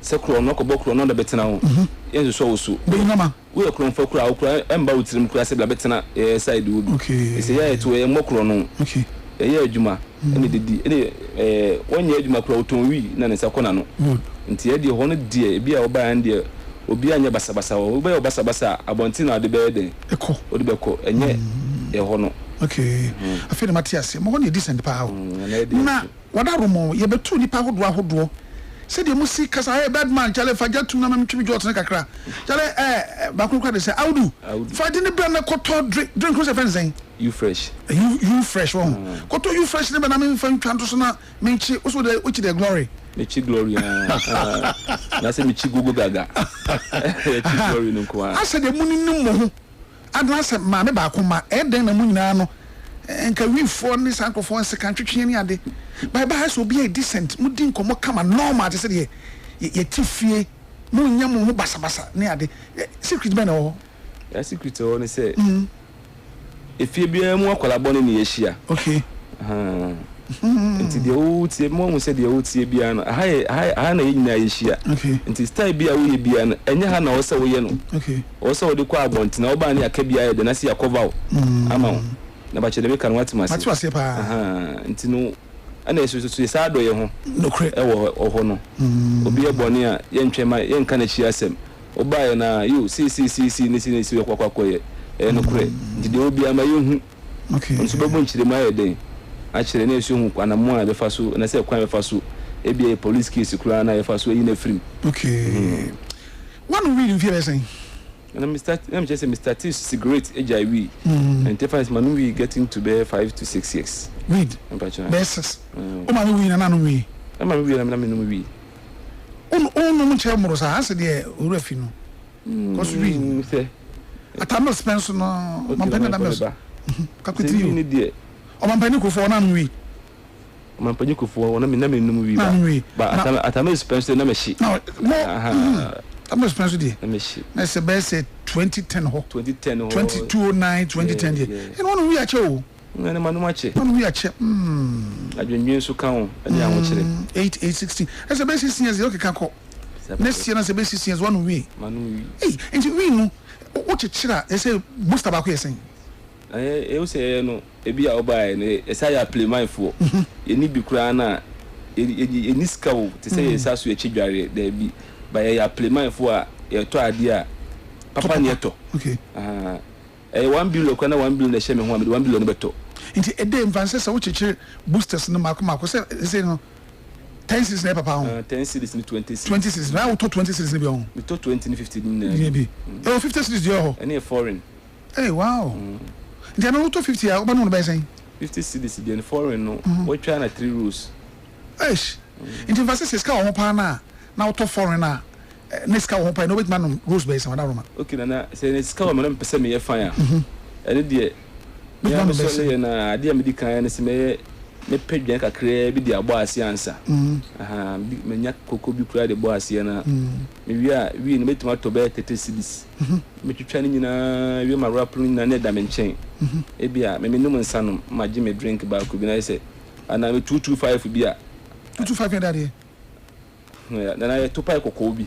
okay me say 120 oh Enfasa kwese tramadol busu afọ bi ankasa okay 225 okay di 225 me pay me 225 me you 225 that's right okay 250 milligram 250 me you na just 500 milligram no for the day but and ba ku saying and ba ku 10 cities na say 20 cities na se bia adam mpe 225 me ecstasy ni 100 Ghana cedis iska o me ho dia 100 Ghana and one tablet 100 Ghana SPD one o no dia it ma bombe 3 days kura no ona man obi amuso abo na say we yesterday na ye ne dia ye wa tamsa obo se ya fine na se yabo ise nipa no obu wa woto na opiki amika piki awati ase ase de oto nko bisa to me nyo So one day so the only idea woman that wow. On kasa bibiri. Na just say what the drink in so can ho so na you fresh na ka na ide. Say na me no nsanom say na me no ntoso na aba no na say me di kulu no kakra. Onum sa na pade da na. Obia odi ope. And you say onu read no na so de sa 250 no to so we are. Any ba ko na station say na no so 100 Ghana no. Uji no a ehia de. Ehia de. Ade de on. Ana so obu wo so a obia so no mojo bu wo so onum o ehia de enwuno. Okay. Na cocaine what try cocaine pain? Cocaine de anya ade manage hu mi dwa cocaine kura ma brabum. On try bi da kura. On try bi da. Adenti. Ana ne mi suru. Adenti. Oya unwu yes na more than saman. By force ne mi suru. Okay, don't try kura. Try we make attempt kura. Nya kura ka tu ase kura na ka yi ka me tu ase. Good. Yes, time she bibi wa ha say. Baby amo won no. What now feel bebre. Me say police foot me ko baby say soup. Omo kone ade. Ya chopen police fa chopen. For lifetime. Me lifetime since me share say me ba ghetto police in chi me ghetto da. Okay. Ana me say no me ma police in chi me so da. Ya me do. Wow. Ti a chi obi okotu scan na do hu bi da. That's it. Ni to so bi o so no ye hu say shisha e ba shisha man. Shisha no me ba o ma me twi ba kwa twi say I mean feel rough e come fruit no. Strawberry no twi say come pa. So me busa say shisha no ko hu no wen na sia no adwuma ben kra na wo ye me da se. Okay, na won say me giant because na me tontade ne mpaboa. Me giant ade ne mpaboa no. Nti betena ase hu say de bia me dia go koi. Aple me dia go ko aple man fum. Smoke ne sa ne wane ma ne koso ye den. E wo ho. Nti me dia go ko aple man fum. Nti betena ase hu say ene ma me fa business bi mbra. Se shisha no se me ko hu Lebanese ni bia otu a wo twetwe bi. Na me ne di nkomo. Se ni nti me timi bia ko ghetto a ananti se shisha de ye ton no shop aji me nko an nipa obeshi me gina abonten ton se edin se obi kuta shisha wo ton e wa abonten aji me nko an ana nye Kumasi aso nko an na me ton no me ko akiri galamse ase nyina me ko market wo ho ne so a nyankopon etima me like shiny na se afamen sa street ne so that's it. Abusuafo baby am ma join e bia na mo akwa ba Facebook live Kumasi 104.1 FM Otwinoko kama me YouTube see Kumasi TV Otwinoko TV TikTok Otwinoko TV ye nua ne papa lawyer na ne ma me so na osayi obi o pastries na so we baker no only bakery na say what yes abontin lawyer ba say papa wo ma me wo na ni nka fie baby akotena wo bo ne bra ye nim say o mo gato no o mu nyina na ya kronfo ya wudifo nsamonefo ono tie a wo kana asem no ti say wo tie na wo ye jaba na de osu we na ba de ne je wankasa lawyer ba mboni o lawyer ba mboni na wo e da se piece wate mase e wo ho na pacho shisha no se ye wo ma hodo sen bottles ne wo kese ne wo ketwa ye ni se shisha de obi atwe e weed e na gumu ni cocaine e ho asem te sen shisha cigarette enye wi ni cocaine nke wi ni cocaine ankala kotisifo beta ata e pa cigarette arabofo ena deba ne Chinese fo se arabofo mo mpensa mo yenkramfo onto mo de jot ana mo de manage unti wusie de your side nti wo de na wotonton no e na ye hu senkrofo nom na o ma so na pipe no tuam no otwe na chakonugu ase ye hu ya dwe be timi na ne say cocaine e na mo twe obetuma kirikiri mu se enye cocaine ana ni na enye cocaine de o ska no koto no cocaine okay na ade bi e ho asem te sen shisha nde business ameye shisha ne ho asem te se enye cocaine ana enya ade bia meka ne se bia anu odin cigarette pot meka ne se enka ne tete wabu ano ana abrofo no asesa no abene sa meka ne se ebua so wa pesa wo ye ne style bi na wo ankasa wo so ema wo ye fire depende wa nti wo de na wo de na wo de gum okay na da me fedam me rebe ho me feel say de mia o se me digya de ene de me to wi ane boarding na me twetwa na me de gu na me hwe risky ana se nsan no de apatashi na me de gu ase no etimi twi a menya wi asa apatashi ne sentina wo ase no nyina efla wi no wusie no etimi twi a wusie no na flavor wi ne apatashi ne sentina na awum etimi twi ba kokura na me bo wa kokura na wa otumi se me nyina ayeko enye easy na sabia o read no o de jabe som na obenum ene se o de begu sa shisha pot num no emu de ahipa na wo hu se kama okay na de tie ne se unse opaya me ka opaya o ti ase utwi aha onum tramadol tramadol no bu wo ehia wusi aha ntimi se no ada me pai no me hu ne se wi wusi na me chichire atwa no esomo me na we so e pipe pipe ntu twi ba ko wusi e ba no king size packet ba ko no wanom cigarette packet ba ko bia o 20 ntu twi shisha no one pop no se wusi e beje mu no cigarette packet ba ko pachan wow o won tare bi o tro shisha man ne sa wa na o ye na se obi na ma ho me ana me ye wa ye tare no pot yo mo hodo sen na ne boy sen shisha pot no ana pot yo mo different wa hodo be sen yo one pipe yo two pipe yo three pipe yo four pipes okay four pipes ne sen four pipes no between be 2500 and a three ne and a three no so ne be from 1000 go see if 3 and 4 no could be shada ma okay it's 2 and 2 no 1 na see you 2 and 1 no 2 no boy sen 2 no your small size need 200 cedis okay ana if anything one pipe no small size need 150 cedis okay you chire mu sen say bia 4 pipes no be o tie mu say assets and 4 pipes 3 pipes 2 pipes 4 pipes no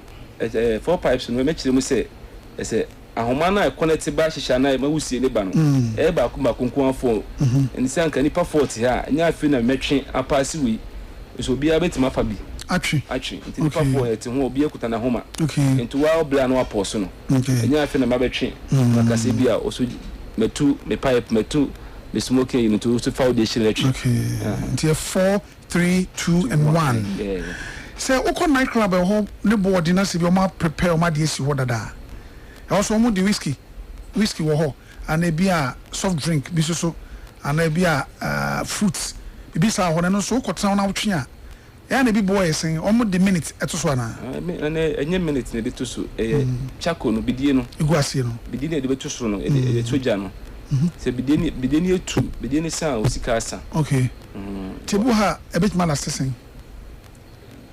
chako no bidie ne ye hard and ye soft soft no na bath one more na use say the be contamanya na sika okay wow ana hard na so de ana de contem wow kama pa na hoso tutu asem so tesen ya onya bidi ebo no so tesen adaroma ana nde ekoso pa tutu nde ekoso ese Nigeria for man ha Ghana for man pa wo miamia bebre omo ho fesin Ghana for man nti omo ba na Ghana for man iwu no mo kontokwa no kuro be na ewu ana ne kuro mu service Ghana for man no omo service amanfo yi wo chire mu service yes omo mbi omo na ma nipa na wo chire sika ma ne so be ya ade no one ne beda no ombi ma na ma enane ma nipa ne mfili omani ati o kiwa ne sere bon ne bon kura na o style bi obo timi condom ne kura hye no kura no wate ano no se condom na payu nim yale e wo ho ana ho sa de Ghana for man ye wajin sika nim yale e wo ho na me ka se bi o police ni odi na chi ne boyfriend I'm from police no police for no police for no ebi wo odi na chi te basa ne boy ba be you afiri wo ata ne ge ne yesa asese o fon kro metimaji ebi simedum de bia ma me hu ana Nigeria no so no ono abase obeye adwuma pesika ana so the way treat customer aba service o collect obebiem ana o pese ofefe na moto mu kura obebia na moto mo ofefe na moto nti awo fa Ghana for na so Nigeria for na wo pe na time so no say me adwuma ya me ye hihya na me tonton no Nigeria for no ton mo nti be ghetto bi o Kumasi bia no me omu ni me okay e bia sha ofo ma bia wo su bia sha ofo ma na so ni me okay into one say the two skills so Ghana for man na show for Nigeria for no enhwampa na no mo rocky pa na Nigeria for no omu ye guy o omu su ba anye de ba omu ye guy ba ne say yen say ye ho dia Obo say one more kasa woni age. Okokura de eche besaba. So we do service yi. Okay. Be mo ama. Okay. Na dia no service yi na wutua be sin. Wada roma. Na me dia de si metua. Shishaman. Me no one ati wona sabe jimiska. Nti no okeka no ma bi atafia na so no na eba ebi ba nchen so na de mbe so de me. Na wo say adwuma ya mi. Etimi di faso kura de yesterday bi. Asa chese. Case me who? Case de adwuma bi etimi di faso yesterday bi o mu hihia otwetwe ne fo. O man ntwi bi style ben. Ntede umani twitwi bi na owo mu na ese wadwene yeso wa na me smart na fa ho na pan okay but you do party say okotua party ndua edin we yaso this kabe mo ba ho enye me ya de but me be di atwe scan de ntua ndia na ha na o girl na ni girl one kasa ni girl you say de me ni girl say aso hie o ntino yes girls won pedu aboro en kre nana ebi mu enye o mu nyina good but as people kwaku I am say commercials be on me time in the basement. Tony. Sir. Yes. You here? I'm here, baby. I thought you were sleeping. Never. You heard it all. I heard bits and pieces, but yeah, I okay. But I want to just connect the dots. Connect the dots. What do you hear? What did you hear? Yeah, I heard that he knows how to maneuver by his drugs. He knows the drugs that gets him high, and basically he wants to get off. He's on it too long, and he wants to get out of his situation.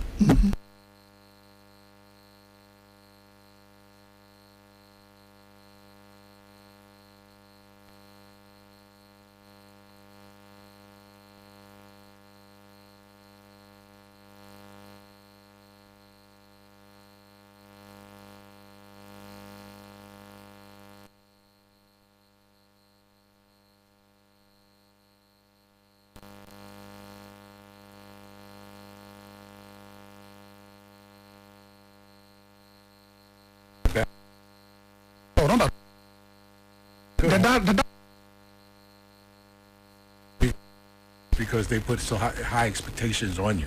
Yeah, I know. They put high expectations on you. A lot of times, you don't want them. You know, you want to go your own path. That's it. And plus, in Africa, it's like 10 times more than it is in the States that the pressure is on. But a lot of times, you feel that your way is the right way. And not all the time that works out that way. Then you fix up with the wrong people. When you fix up with the wrong people, then that gets you in a direction that you're going. So you can hear he's very intelligent. He knows what he's doing. He knows that he has to stop this. He's just got to find a path. And normally the path is you get tired of sleeping in the cold. You're sleeping in the rain. You get sick all the time. The people around you get arrested because of criminal activity. Everybody around you gets older. They get off drugs, and now the younger ones are coming up. You're the older guy now. You're 30 years old. You're the older guy around. Then you'll be out of the scene. Yeah, you're out of the scene because now those kids look at you as like a washout. Yep. And he has to. I know, and like I said, I mean, I've dealt with it my whole life. I mean, when I was a kid, the guys coming back from Vietnam were all heroin addicts. And they were around us all day and night. And then plus the drug scene in New York. It's been around me my whole life. So I've seen him 1,000 times, 1,000,000 times. And I see he's at his end. He's just at his end. He just needs, like all men are, put it like this, men are, in the eyes of a lot of people, especially, they're waste material. In the eyes of a lot of people. Sure. Because if we don't provide, we're worth nothing. If we can't fix ourselves, we're worth nothing. If we can't find a direction, we're worth nothing. Because that's how society had built us. If we have to be leaders all the time, we have to be on top of our game all the time. We can't slip and fall. We can't get sad. We can't cry. The only time you cry is when a family member dies. You can't get depressed because you have to be that leader. There's nobody telling us that you can sit down and figure this out. We do. Because the only time we can fix things among men is when we sit down. Because everybody looks at us weak. When you cry, you're weak. When you're sad, you're weak. You get what I'm saying? So now we have a brother here that we can't abandon.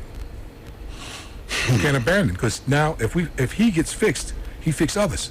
Yeah, he's ready. Right. But we don't know where the help is coming from. And you know, we live in a very beautiful world with beautiful nonsense. Right. Someone happiness is, you know, somebody cries. Right, exactly. Yes. And somebody cries, someone happiness. Right. But that's how I see it. Yes, exactly. But as men, if we don't work and sit down together, we'll fail together. Sure. So I see him as not a failure. I still see him as black men, we have to sit down with him and fix him. Get him on the path to get him going.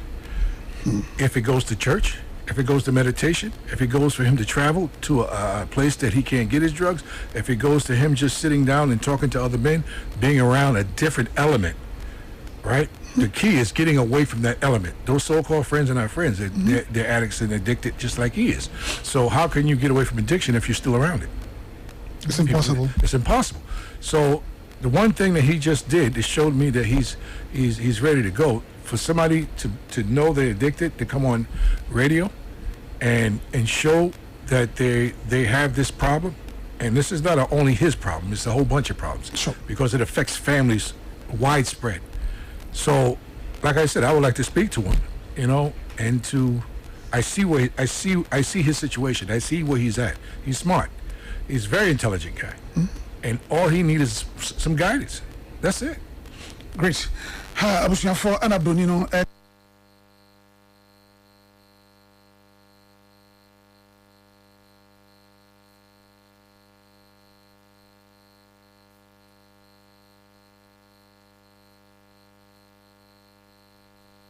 no who's ready so betimi ida sesa ba sesa no ha na ebo ano ni nyina agira ne so na wiase ne yetimu kwa no bi mpe obi yi so ati ase se obe firi mu aba bi ote no obe firi ho wo mo no mu di agro obe twe ne ho firi mo nchen obe pe bibi no aye so obe tu kwan ko ba bi a se wo ntu kwan ko ba bi en firi na ba bi ote na sankrofo no mo ko no ono ma na ekọ na eba na me ka chen se wiase atimu no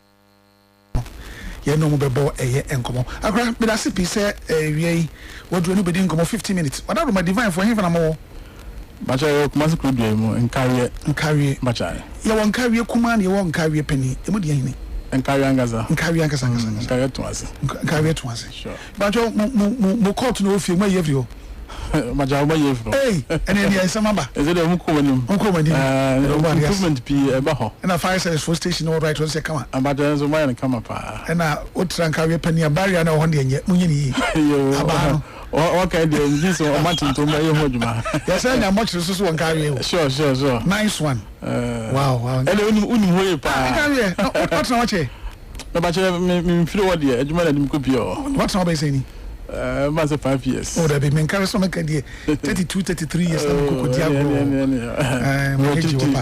wow da jamiase na me so me nim hoye pa ba follow wache sao no dia che we din ko ene no hu bi ne bi yo na ku remember me program for Martin e do mam check kra menyi e bank phone fa kan ne si ase na divine e no obo mi sika tuo me da se akra mo number mo didi juma na yema number no nkone ento ankomo ne so number no 0530172086 0530172086 yes anko bi mu 0530172086 me da se epi ya ka se divine fo wana roma adwuma ko divine dia na mo yo me da se pa divine garlic mixture and divine GH capsules and na edro mienu a de adwama so say edro mienu nyina no ya de a ya je hon tumi kata every FDA na abra ya ye ko petumi no omuma ya kata se nko lab ewo tech and the tech for ye mu hwehwemu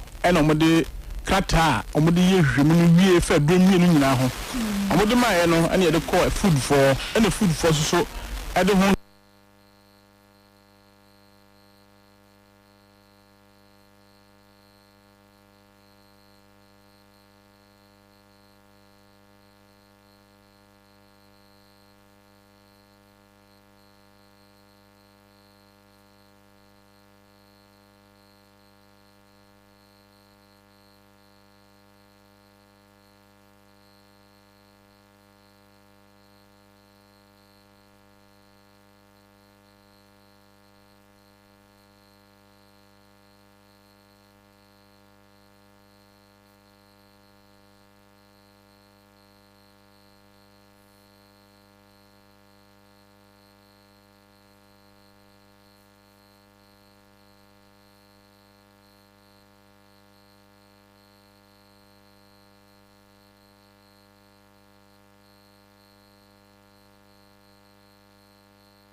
na sɛ de divine no so emfaso pii wo so no mama no die dan sɛ unu bia be boaw sɛ unu gu ye mu a bonum no prensa dako ye no na pa ewia na enwumre na gu ye mu a unu sɛ duro no boa ye adwuma na mfifre be to so eto da etimi kamfo ma obi sɛ wa onsa taye tititi obi wa ne nsa ne na taye tititi moja ni nia kone beye ntini mosisi sabia sisi ntini mu ntimi moja na akoma no ho den na odi pompi moja mani padua kwa na esisi ntiba sa na ni padua no ho a abon se na won nan na nsa na yetititi uni sense nsanso a bibi bon ka ye se obenya stroke na pressure so na edi akotin woni padua no mu nti unu divine garlic mi san pensa da ko a ebe nane moja no ebe so ni moja no so be moja no mu anane na moja no bituma kwaba yo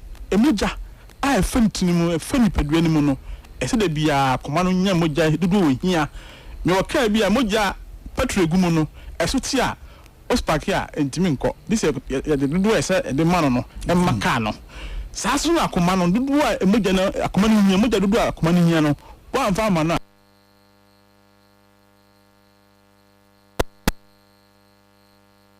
ya akona ba tsa afesu so wa wo mojabroso betra so mfie pii na mansencheni nsunsanso pii aba oni padua mu ntimi na akoma bon tentem oni so biru oto aso twon ohona wonu nyina hyehyw ye ka na obi wo so na sum kura no chan ase de ye de bibi nu na sum bi wo so a odidi kakra bi a na ase komde no ehwefetimi tino etine saa wonu a onye adwumadeni bia no so fifetine na no ne sawo saa divine garlic misa no ene be boa amamoja na dia koneba eyi saa o ha wate saa no feel so na saa o ha no eseso ahye no so na hu saa o ha na e pressure ene edi akoti woni padua mu na nina se wan hwu ni ya na akoden stroke so yenim se e bawo so a e do ba to dem ene yeni adaje asetra no emu ayedene enti ko ba kra na da ase na ntimi nkoma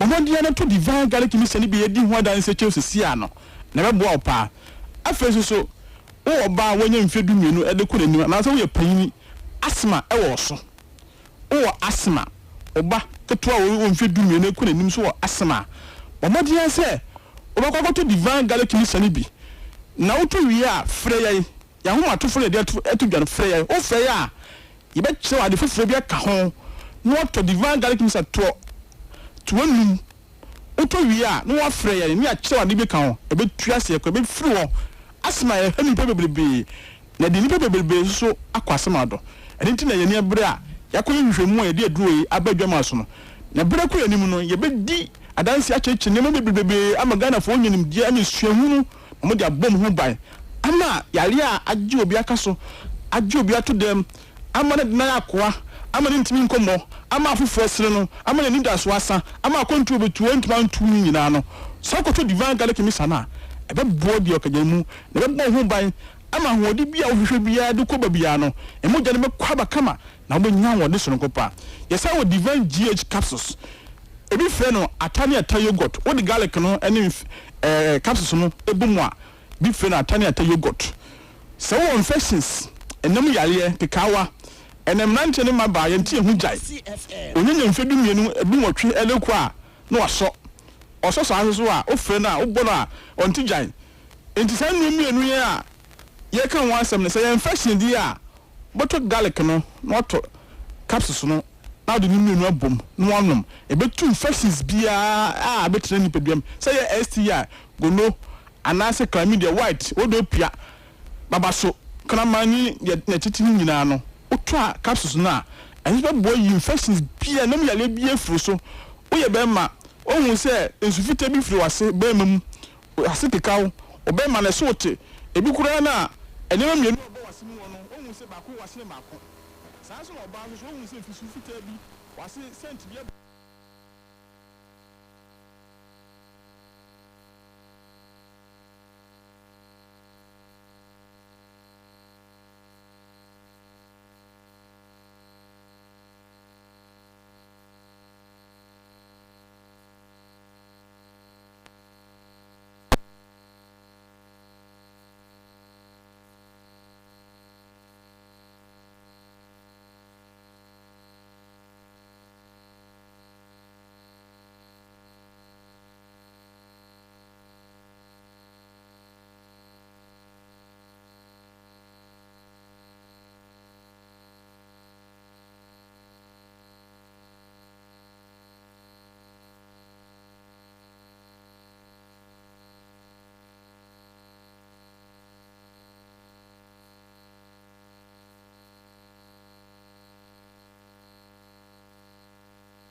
abobi kura na se abobi fa waso ho a te se entontom awansina efo ho a na ye de yale aba no onum a be ma nkwa mo no nya hoden na fati yale bia abetre nipaduam no enuane ye die ensu enom emfama ye home eno de yale wo bebebe abetra ye mu aduane a wodu ko anum no unhu adekora bom ensu a wonum akọ ye mu no unmu adekora abetra mu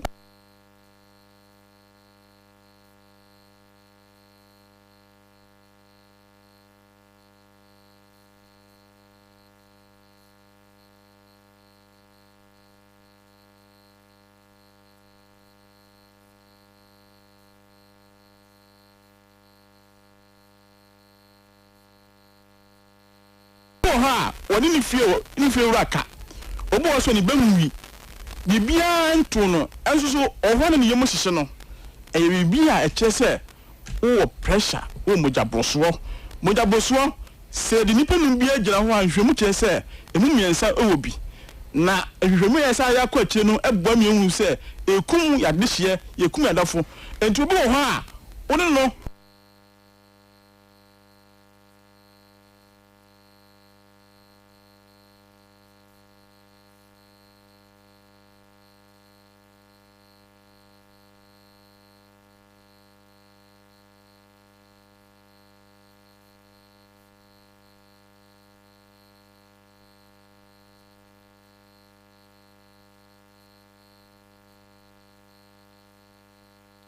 Semino enye drobia ewo ni so eya dura ade endaso ne nkwaje ebro bompaye na se yankopon se onfa duro so na onye nkwa na that's akra that's p divine for whatever my number now call for the last time number is 0530 17 2086 0530 17 2086 good eno no so bi epbi anto hifa no benye bi Kolanak, Ashtown, Mr. Eva Moon, and a pure leaf Bwakwa, herbal shops, drugstore, pharmacy shops, BR or Kumasi, or call Benyabiato. That's open to drop out, Kolanak or Mr. Heba or Koa Benyabi. That's it. I go pop what I said, that's bad. I was for divine for the normal boy and come on Kwaku. I say to me a report at the barracks in Tentem, a report at the military base.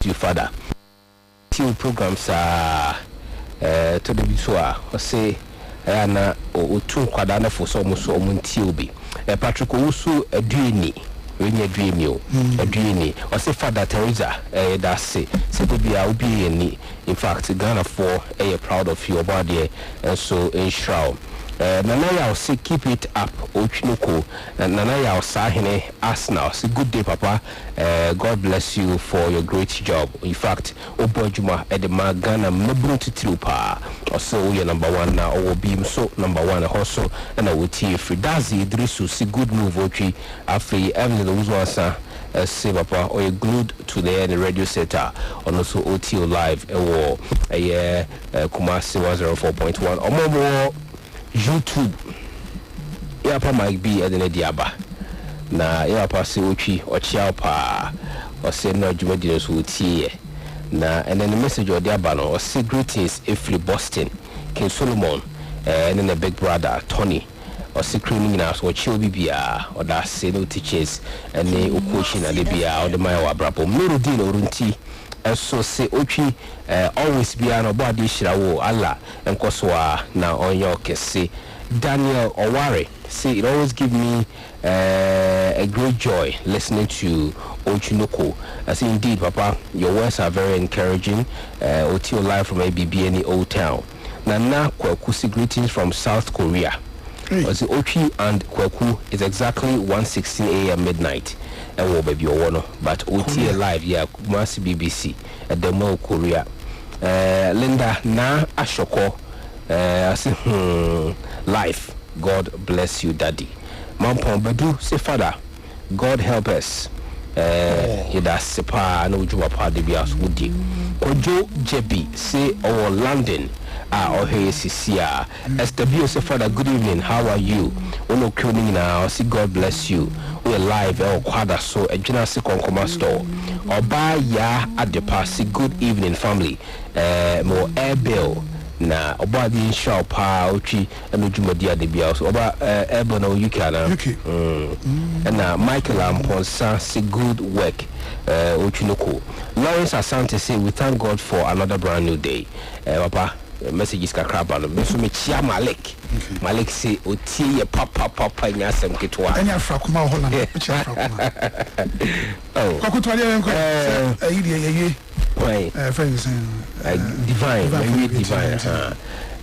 and then men twas na fe me sha see free air conditioners for no ho omo Kumasi girls senior high school no share anymore parent we do Kumasi girls are always bomodi asa obekai said new engineering works omo on senifa so woni kire eye ohwim dia omo right side woni kire abreport dia omo left side intino omo dia fa air conditioner na ko hono omo fix ma o from say omo bra ofie na se wodwum mesisi ma so omo na ba bi say dwuma dia media ma CCTV installation, electric fence installation of dishwasher, a face so pipeline abeso munyamo fre new air engineering works 0246 480617 0246 480617 and 0267 885 119. Police need a drone with Jamai so imboost herbal mixture na Mr. Ebabwao na a boost to immune system no na fe cure infections ahodo be all kinds and it may come for the amount na odo woni chimo Colinac Apidank Ferdinand Danny Herbal Mr. Herbal na drone bi so e ho na wato for 0246 208 496 0246 208 496 and 0540 710 113. Now, mentor so our Pest Knowledge Natural Health Care. The donor committee from Pest Care. Mr. Stretch Max. How papa. Usimu hone wa mu hono Mr. Bomodia for the show. Now, multi-military team kama pa. Why kesabo so opesa sotia a Pest Knowledge Natural Health Care Bantuma haya medla bana chipo no mo mujuma yara wan kitikiti bia dental problems nya no combat mabwa for 0557 738 555 0557 738 555 and 0268 477 660 fre na fe omunjo so eno ntin komo Adusa Herbal Center ma me Adusa de na draba dwama so do na jatum Adusa Herbal mixture and in the capsules Mr. se koko na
So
who feel na say wotiminka na say obeso ba street ni so a enyi bibia na also obeso hwewu ebi wo obeso hwe wontimi mfiri wobekam but also wo susu no usu bi but yeni na na also wodu hu bewurem wo hwe a wobekam and say wo fie na say wo fre busua pam na say wo to a de what na esa na eko embeso nhwe no amekam ti de obusua fo beka kire ti de beka kire wo no fa no kwesi na menum koki na madane jonki na ubamu a na ka yote jai na wanya ya na se mituf no wanti ya oso badane sama se de madane sama ya medina wo ya ndi se wo fie na wo bako ta no so na se wo de hyase e ka hwe wo fie na wonti na wo ba ya de ko ta na de da ho kakraka speed bia ba se okobia na obetimeti aso de speed na ko na ahwe ne hia good me da se pa ne sa hwe ya wo de ai den de amayem me pa cho ho na ikachiri senka o wachiri ba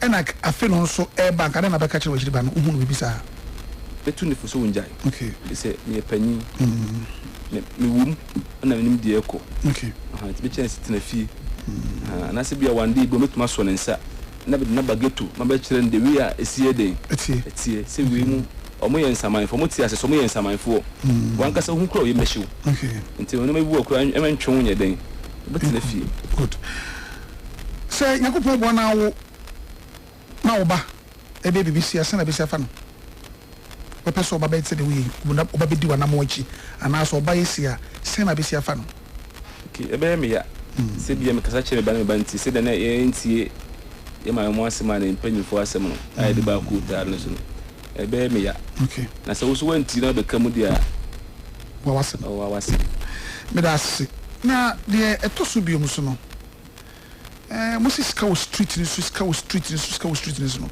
ska na free yenti ase ana ska de o street no se de amam for Swiss Cow nwura mu no ska so street so nwura mu for nya ne nya ne nwura mu ho a obedi no street ni so mo de ba ya e okota no so mo de abreye omodi na ye di okay na o kan sa se chesen se wo shegalam se bia se na se wo she ba bi e pe usika kura bi ase a e de yin sika na wo baba kuruma beto ade okay what you say that's well with the whole rough now what room asem ho no gato so mo vibes bi mo ka je say no ye den asaka wo se dia eno ho asem te se wada roma na ho asem dia sa na tie opedo the king of Kesha e ko Kumasi yi movie on a king of Keshi fakasa no maso so te kakra ba me no ntimi ka ba wo ka de be ka bia no de be ka bia no ti ndi mo ka fa na mo ka na sen dafa and the police so sipu Okay. Sipo for ne moka. It's a sipo for ne ba. Omoba. Police for ba. Police for ba. They could tell you no say to baby. Just a children no kasa police volunteer on. I want month. But police for say be so bad. I want nipa koko na no mo obi what the police are. Ya in a D. I know be a police in Tino. We near the in a D be a monitor. Mo be a lawyer. Mo be a mason. Mo be a driver. Be a real no man as bintino. On Sabaka. Mo be so nurses. Police in the crowd be police for quite a big crowd open. If you have a kawama, I feel at long last you will be a form of their fat. You might be police in Nobacao. I want to be a police. I win some 3 million at the Costa Channel. Wow. They have to cry on that. So, once a life, no, I do a chance to be for no baby. Wow. Police mean one among open for so called. Oh, yeah, and police phone. That dear baby, also Jenny Spain. So, you're for the end, guess in your more, and I'm home. Guess in there, a year or more. I almost say, guess in Viana or Muvia or more. Oh, no, Koda. Walk on one crowd or title on I know, open the kick me. Up again, a Pekino. And the Bassa now also the Swaba informative phone or more. I say, see, informative phone, so I teach you. Uncle Paddy Chronaba. Wow, no, say, guess near bad. In another way bad. Now, me just a bone so Jenny on us, one wins, I read this animal of a consider for me, John Kimbala barbecue. Okay, you must about. Balaba me say me can be breeze. Yes, yes. The old walk. Okay. Yeah, but to be also on so school patch say obeti me sit down here now so hobby. Near day now. Yeah, go on. More na educated. Be a school but a boa na mabusian semutino. Obakaho. And I can say any na a penny say a better now but abani say. I am to aba. I to aba. I make campaign some man for the MP for me to buy campaign. I want to be bad. Me say me oba me dika bob answer. Say open say to my say juma na open. To person pay juma o dia meju kakra. Ana mu say me tuma wo free a me nyamfa so bi amfiri so. Okay. Say me wa ba see aba yi.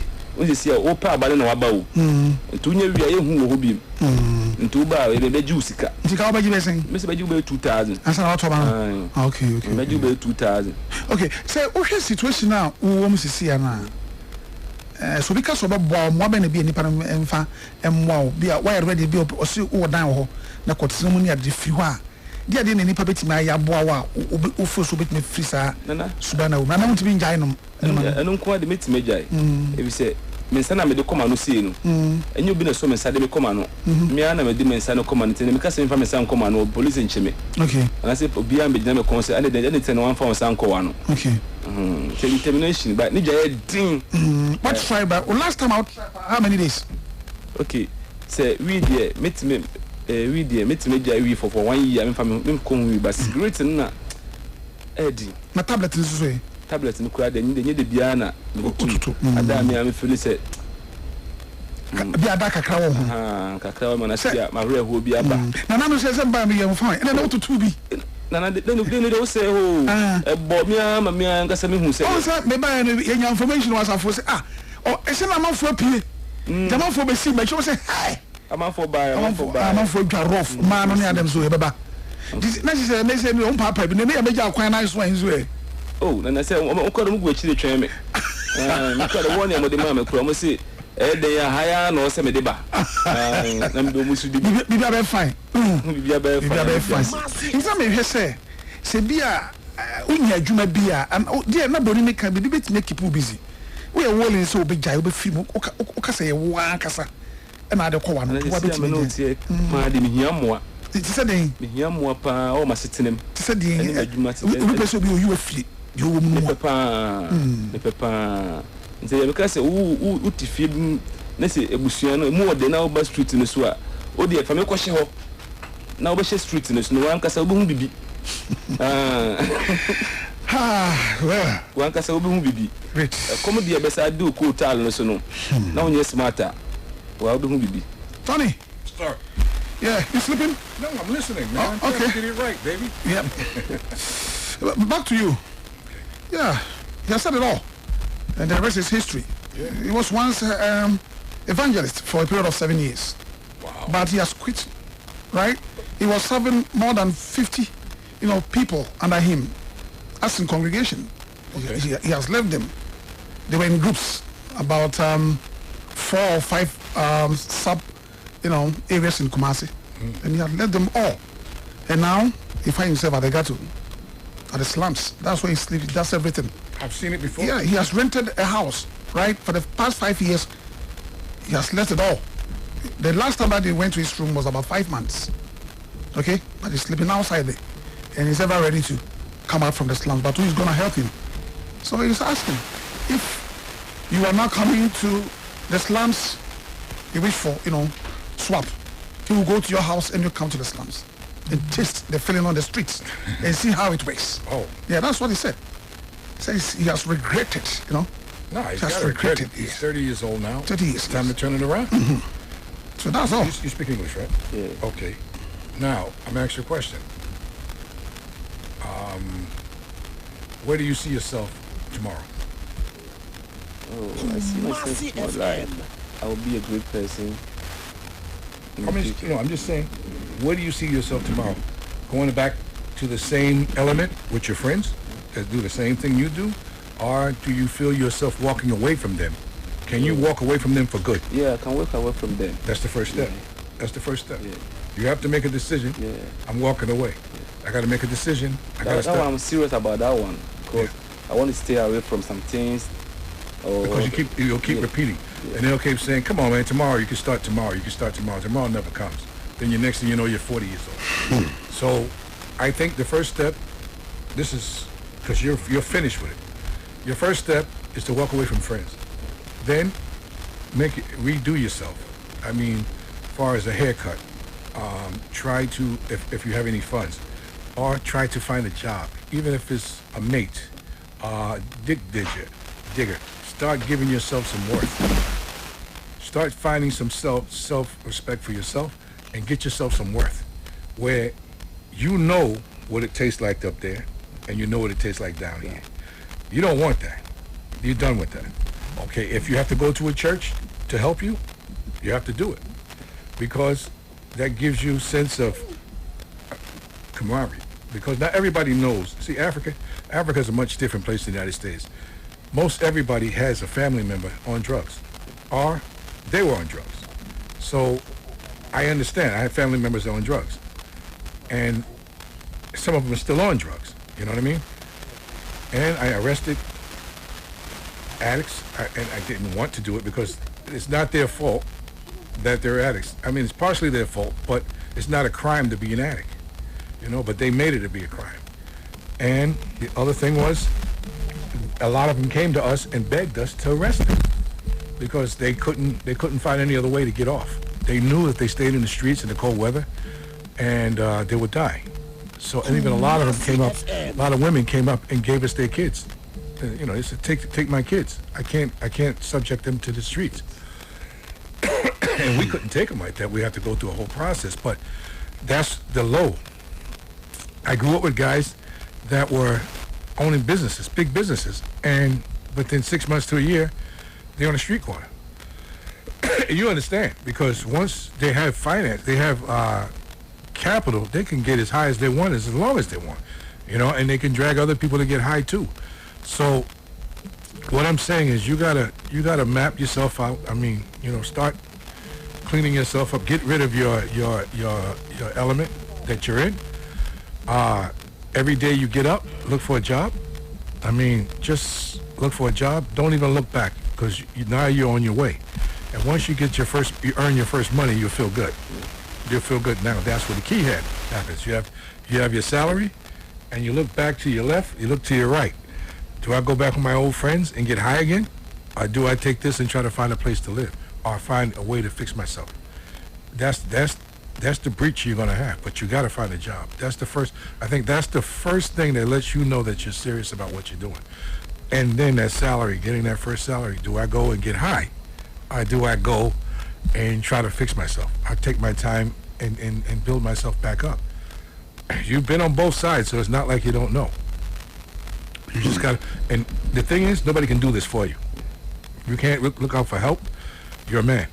You know what it is. You know what it is to hustle and steal and get money to get high. You got to figure it out how to get yourself straight. Great.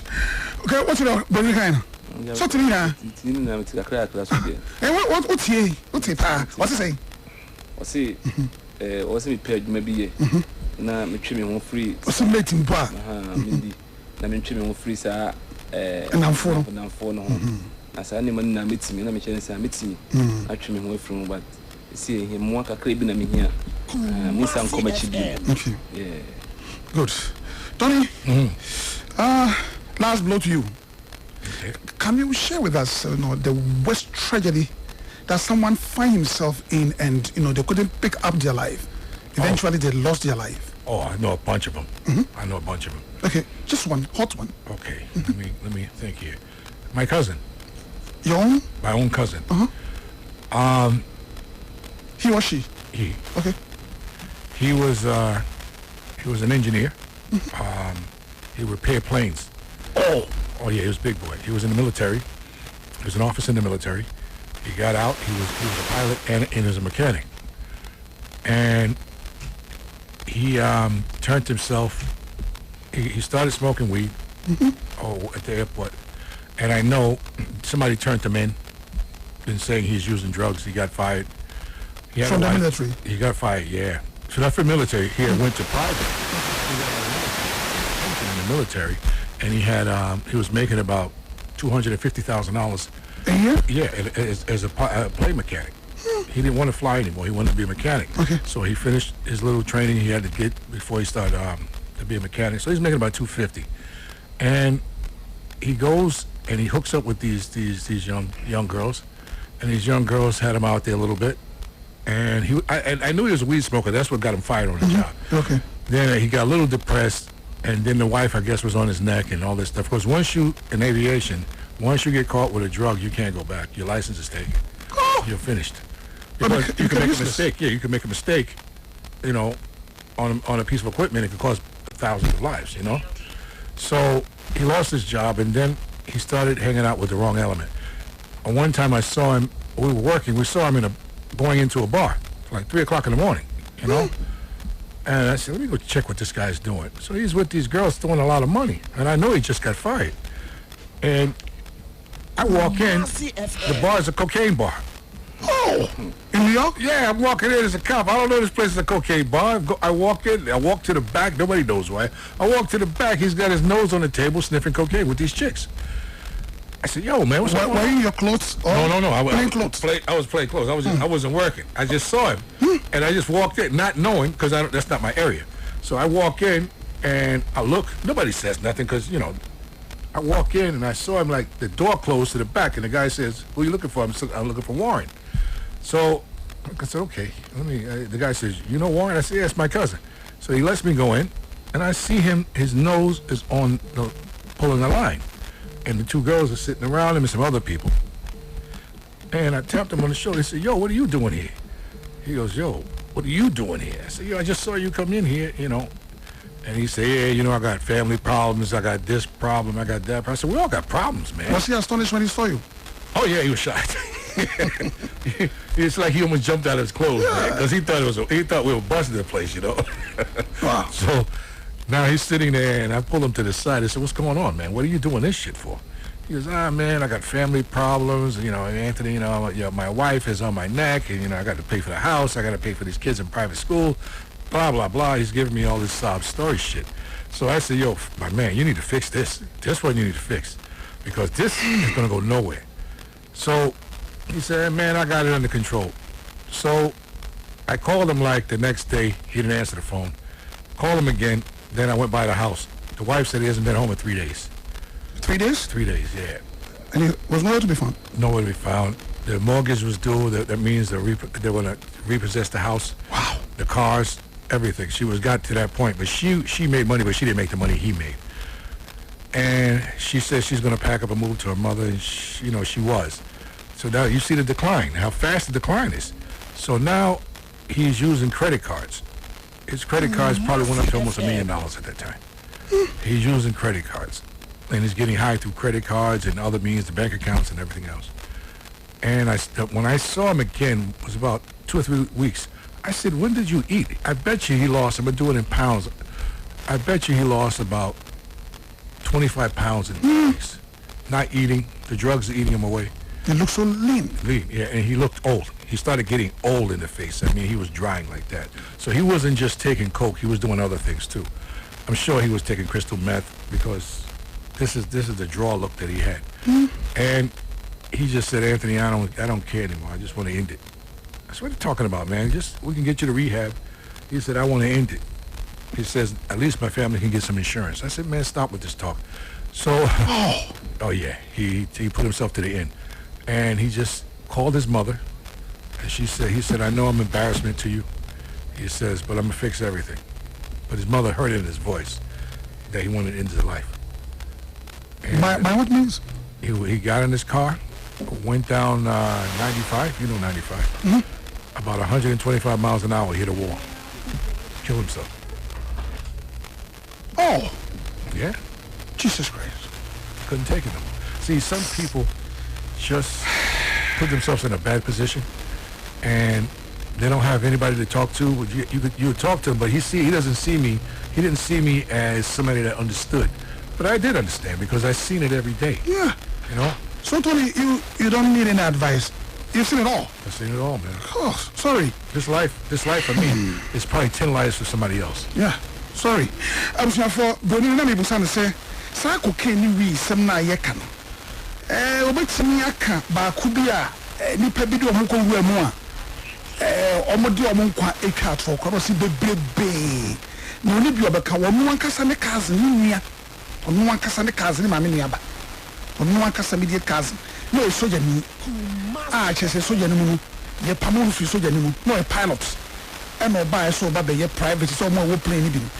Enti no abroche so yes na ye license no yes any on trip plane bi na say oba repair do a mechanic plane fitter ma so ko yes bi ma na djuma na free nsa afeni fie ne maka note ni ade na insurance ntini ntua ti da ko na ma no hu so wura ba bi e ma bi direction so da bi me kwa ko hwe ni wi okoye na cocaine si na ni e na ma egu mi nchen na otwi nti wura ba bi say so be da ha so ni hia no no ko ni nti so dan mo so da bi say ne ma si ko no ontimi obre pa ne ma ha na yire efie we ni nkwala ni ade no so onya abotre e bibia be kama nto no ankasa e hye no ho so ma na ko hu enu achi no okopa na kira kwan sela na ne ma no enkoyi abrante ntimi fre ono ane maame ka kire se maame se de miame brent se akodun de ni akasa me take me life e ma wait your kon nche me kokasa e wante ase na America street kese pa New York street kese New Heavens mu ni ade na kwa court na so de na si accelerator so ake se o koka ni na kosi o de ka na kopim he nti yomoti yan se esi onua no wamu je koka ni wi etimi de nipa eduru no o se e doso ba do no beka e de betu yefo ene no kwagu ene de se pe ba ken kan na feri yankwa homa no so yan konti yankwa for nine so okay Tony, sir, we're going to pick our calls. Take your call. Okay. I want to hear him. Good. Abusia for Yabia Mana to 0249 130064. 0249 130064. 0249 130064. Yabia Mana to Kumasi FM. Yen komo oba o monitor no na wallo volume no sebe yebetini akasa kama kama. Madam ase epi 0249 130064. 0249 130064. Hello.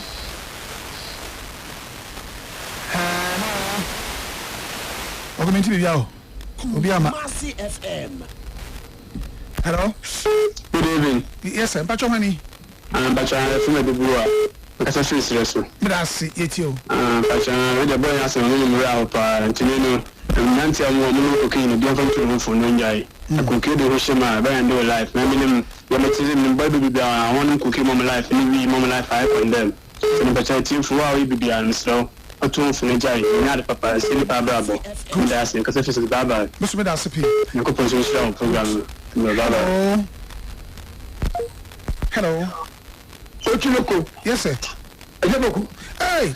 Medasi, I met to say, me to catch it. Good. We say, because we know what you're doing. America was much to case. Ain't okay, what is up? On one in your radio. obi a o plane soja ni wadi a kira de ka kwapema wu ono kokko no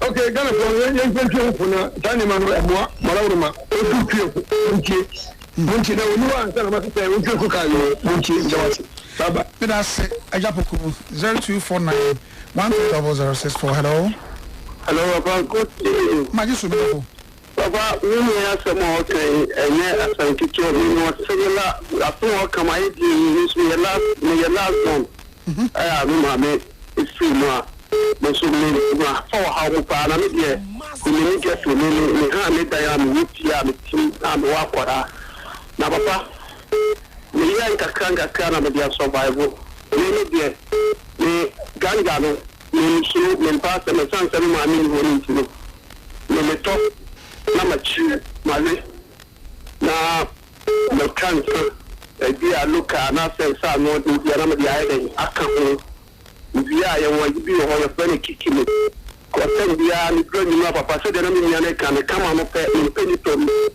to so mi tsan be ji e ba sa ma ta bu na mi tu ni se kama ma mi ti asi mi sia mi si ka wo ba ti mo ami eni adi ma mi ho so ni je